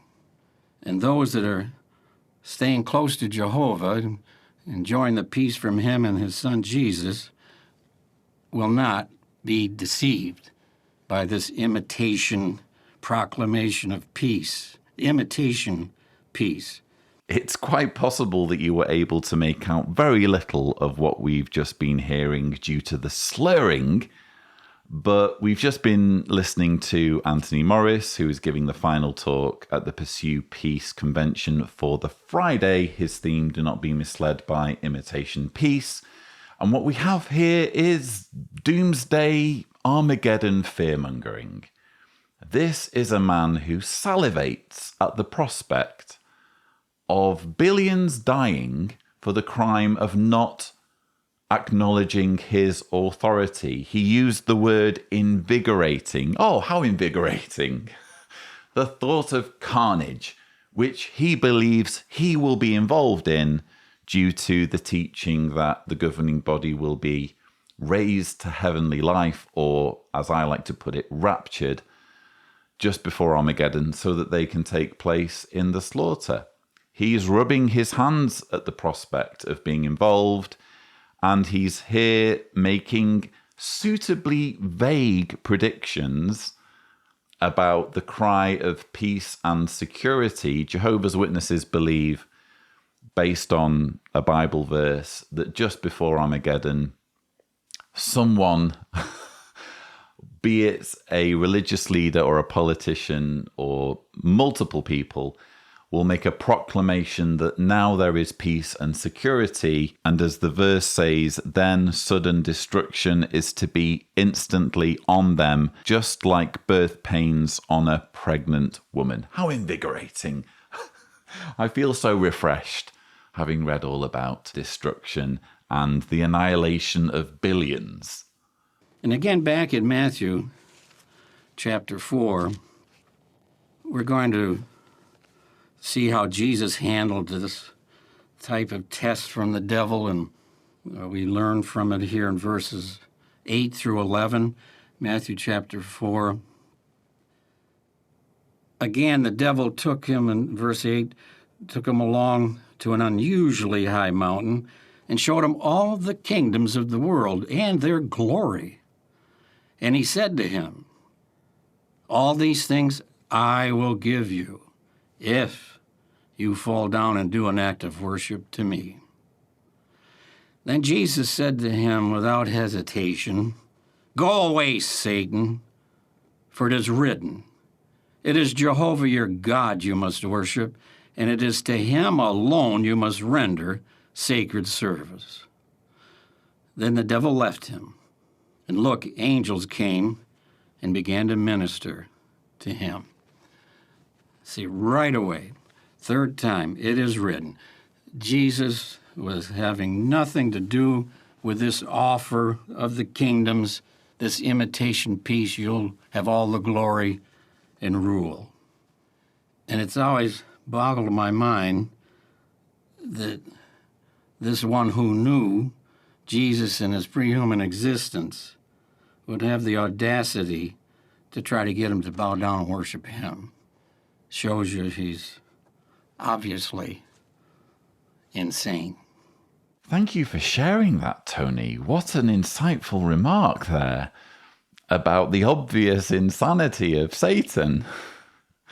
When he led Jesus up an unusually high mountain, and if you think about it, I've talked about this in other videos, the whole premise of this vision of being led up the unusually high mountain and seeing all the kingdoms of the earth is clearly influenced by a perception of the earth being flat. How else would you be able to see all the kingdoms of the earth at the peak of an unusually high mountain? But Tony's been boggling over this for quite some time, it seems. Because how could Satan possibly have thought he would get away with this? It boggles his mind. Clearly, Satan's insane. Thank you, Tony, for sharing that. This, by the way, is spiritual food being administered by 1/8 of God's faithful slave. And in sharing these insights with us, it's worth mentioning that Tony totally isn't completely sloshed. Now, he wouldn't allow either when they tried to make him an earthly king. Jesus wasn't having any part of that. They were thinking he can bring them peace, but Jesus said, there's no peace except by Jehovah's way. And the peace from God's kingdom is so superior to anything they could try to come up with their imitation peace. Here's why. Think about this. Jesus will remove the devil. Jesus will remove human rulership. Jesus will remove sin. So the earth's peace will never again be disturbed. And I appreciate very much that he's going to get rid of all problems, and that includes undoing all causes of pain, and not just physical pain, emotional pain as well. Wonderful to look forward to that time with that beautiful peace from our precious Father Jehovah and his Son Jesus. Beautiful peace, that's the product of global genocide. Yes, who'd want imitation peace? Who'd want the real thing in the here and now when in the fantasy that Tony Morris is peddling in his slurring ramble, the fantasy he wants us to buy into is apparently superior. It's, after all, the product of a global slaughter that he has participated in as one of the 144,000 in heaven, riding around on heavenly horses. And once he's done with finishing off anyone who doesn't accept his authority, anyone who doesn't think that he is part of God's channel with mankind, of course God would choose someone like Tony Morris with his slurring, rambling way of talking. Of course God would choose him out of all mankind to convey his wisdom. Once he's done slaughtering everyone who doesn't see things the way he sees things or follow his authority, we will have a peace that will never again be disturbed. And he talks there about the removal of emotional pain. And I appreciate very much that he's going to get rid of all problems, and that includes undoing all causes of pain, and not just physical pain, emotional pain as well. You mean like the emotional pain of ostracism, Tony? The emotional pain of family estrangement on religious grounds? That sort of emotional pain. It's nice that you're all bothered about people's emotions when it comes to your doomsday fear-mongering ramblings. But when it comes to making a difference in the here and now, when it comes to bringing people one iota of peace, one iota of mercy and compassion and understanding, you, Tony Morris, have proven that you really couldn't care less about the emotional pain of others. Now, in the following video, C would convince this sister not to believe the world's promises of peace. My father always taught me that we needed God in our life in order for there to be peace. And he always wanted to know, can Christians go to war? How is this consistent with the gospel of Jesus Christ? But the pastor could never give us an answer. And so I thought I'd have to look to politics to find it. A lot of peace movements were being formed at that time, so I joined one of them. We decided where the protest marches would be, which pamphlets we would use. But after the protests were over, everyone was so excited, and they all started applauding and cheering for the leaders. I thought, that's not what I wanted. I don't want to honor people. I want to have world peace. And that still hasn't happened yet. I don't want to honor people. I want to have world peace. So says Thea van Leeuwen, apologies if I've mispronounced the name, in the final video segment of the final talk of the Friday of the Pursue Peace Convention. And I just found this so ironic in the context of an organization that's all about honoring people.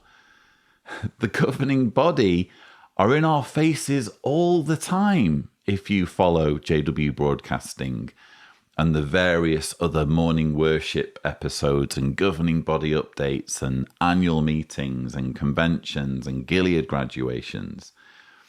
They put themselves in a position of so much prominence. They have so much control over people's lives. They pop up all the time, even making cameos in music videos. How is none of this honoring people? It seems that Thea has left an ideology that honors people in pursuit of world peace. She's left that to join an ideology that honors 8 men who meet every Wednesday at their lakeside compound in upstate New York. Then I started to feel very alone. and it made me feel unsafe in this world. With no peace in sight, I thought, what is the purpose of life? While visiting friends for coffee, I saw a man I'd never met before. My friends told me he wanted to talk to us about the Bible. So I asked him, "Sir, what do you think? Can Christians join the military?" And the man said, "No, that's not allowed because the Bible says you should love your enemy." It made me think about what my father always said, that we need God to bring peace. Then a really nice lady came to my door and she had an orange book in her hand. And it said, "True Peace and Security." After reading it, I thought, this is it.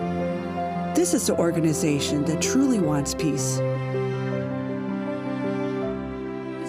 So I went to those involved in the peace movement. I told them that I believe that God will change this world into a beautiful earth where there'll be true peace. They all looked at me like I had lost my mind. I was so happy with my new life. I felt like I was part of a family who truly cared about one another and really wanted peace with each other.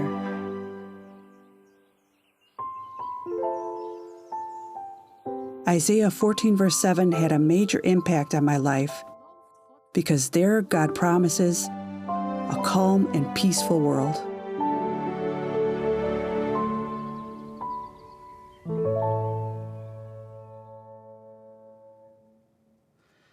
So wasn't that nice how she learned? She looked to politics and protests for world peace.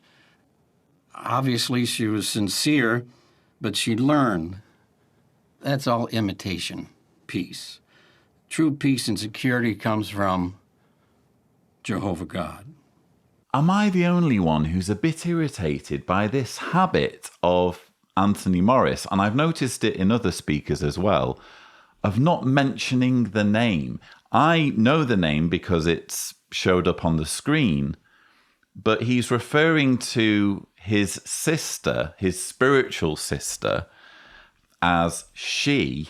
I remember when I was young, when we used to have meals together in our family, and if I used to refer to either of my parents or perhaps my grandparents as she, my mum always used to say, "Who's she? The cat's mother." It's respectful to use someone's name if you know their name. And Tony Morris is delivering a talk that is dependent heavily on these video segments. The least he can do is name the individuals involved, but apparently he's too big for that. Maybe I'm nitpicking a little bit, but for me it grates a little bit that he can't lower himself to name the individuals whose stories he wants his audience to change their lives according to, if I can put it that way. And ultimately, isn't all of this, the underlying message, isn't it all about not doing anything about the world's problems? Because ultimately it's Jehovah's new system of things, Jehovah's kingdom, that's going to bring about world peace. But as I kind of joke about in the introduction to these rebuttals, it's Palpatine peace, isn't it? It's peace as a result of violence and bloodshed and carnage and, frankly, dictatorship. That's not any kind of peace I'm interested in. You can't call it true peace if it's the product of unfathomable violence. But that's all I have for you. Thus concludes this rebuttal. As I said at the beginning, it's the final rebuttal to be filmed in this bunker. Probably the final video to be filmed in this bunker. I mean, I don't know what's in store. I don't know whether at some point I may be forced to film here again. The only way that would ever happen is if we fix the mold issue, which doesn't look like it's going to happen. I'm treating this as the final video I'll ever film in this bunker. And I just want to take a moment to thank all of my patrons over the years, some of whom aren't pledging anymore for whatever reason. But I'm grateful to all of them, quite frankly, for giving me this opportunity, for giving me this space to make these videos. There's been so many videos over such a long time. I mean, we're talking 2019 through 2022. We've had Bottlegate, we've had ICSA, we've had all sorts of stuff to talk about, all manner of propaganda, live streams, Watchtower in Focus, later JW Watch. So much has happened in this room. And I really, really hope the content has helped. But I really, really want to thank again the patrons for their support in making all the equipment possible. This camera I'm filming with, the lighting, the furniture, the bookshelves that my books can go on, those who've donated books to my collection. The books will obviously continue to be a part of my videos. I intend to relocate them, but future videos won't be filmed here. For a while, they'll be filmed in a transitional place, and then ultimately we intend to find a suitable studio. But wow, this is... I'm quite emotional, to be honest. Yeah, it's difficult to process things, and I'm also a bit tired, quite frankly, after the end of a long series of filming. But yeah, I guess it's time to say goodbye to the bunker. Thank you to all of you, both patrons and viewers, for your support of and interest in the Lloyd Evans channel while we've been filming here. Take heart in knowing that the filming will continue. While there's propaganda to be dissected, while there are lies to be exposed, I'm going to keep going wherever I happen to be filming. But that's all I have for you. All that remains is to say, don't forget to subscribe to the Lloyd Evans channel for more such videos. And as always, thank you for watching. There we go.